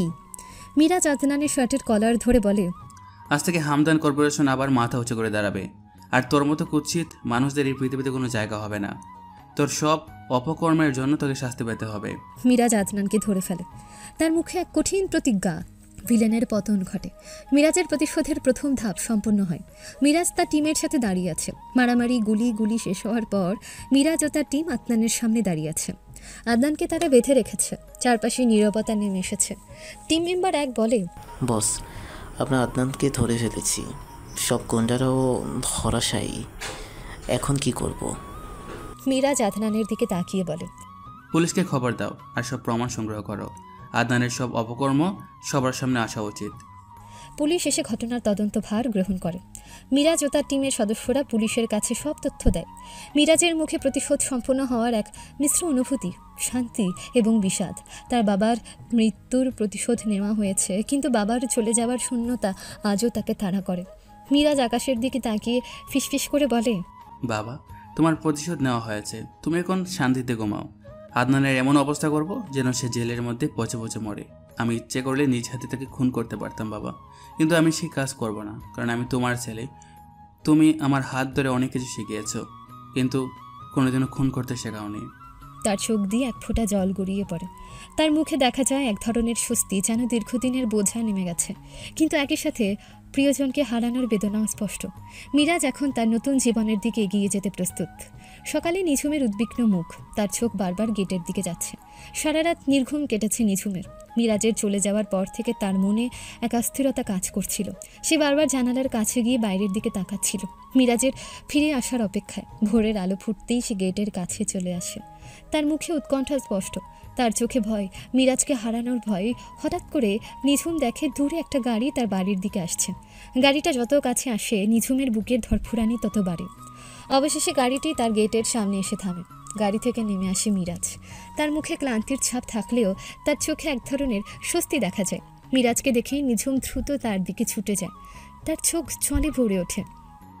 মিরাজ, তুমি ফিরে এসেছো। আমি ভেবেছিলাম তুমি হয়তো আর ফিরবে না।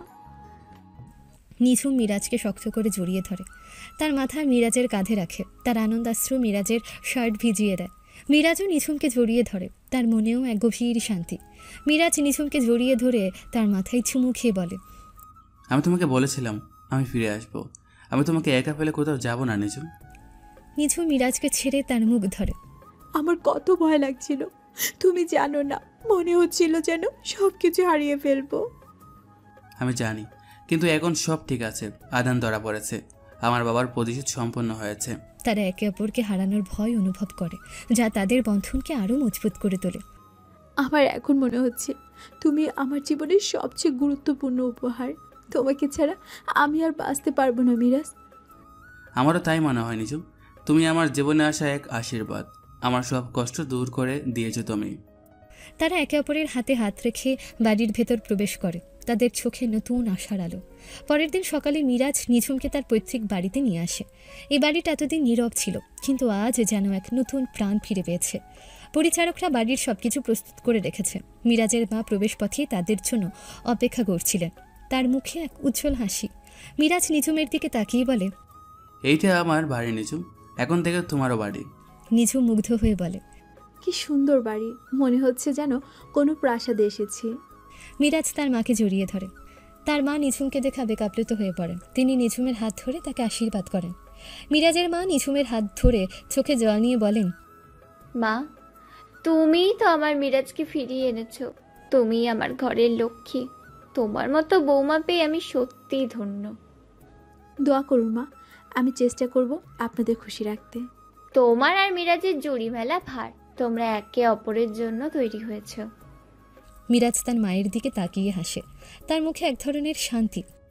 মা, তোমার দোয়া আর নিঝুমের ভালোবাসা, এই দুটোই আমার জীবনের সবচেয়ে বেশি দরকার ছিল। মিরাজের মা নিঝুমকে নিয়ে ঘরের ভেতর যান, তাকে বাড়ির প্রতিটি কোণা ঘুরিয়ে দেখান। তারা পারিবারিক গল্প করেন, হাসাহাসি করেন। এই নতুন পরিবার যেন এক নতুন দিগন্তের সূচনা করে। মিরাজের মা বলে, আমি এতদিন একা ছিলাম, মিরাজও বাইরে ছিল। এখন তোমরা দুজনেই এসেছো, আমার ঘর আবার ভরে উঠেছে। আমার আর কোনো চিন্তা নেই। আমরা দুজনেই আপনার সাথে আছি মা। এখন থেকে আমরা সবাই একসাথে থাকবো। মিরাজ দূর থেকে তাদের দুজনের এই সুন্দর বন্ধন দেখে মুগ্ধ হয়। মিরাজ আগে তার মাকে নিঝুমের ব্যাপারে সব বলে দিয়েছিল।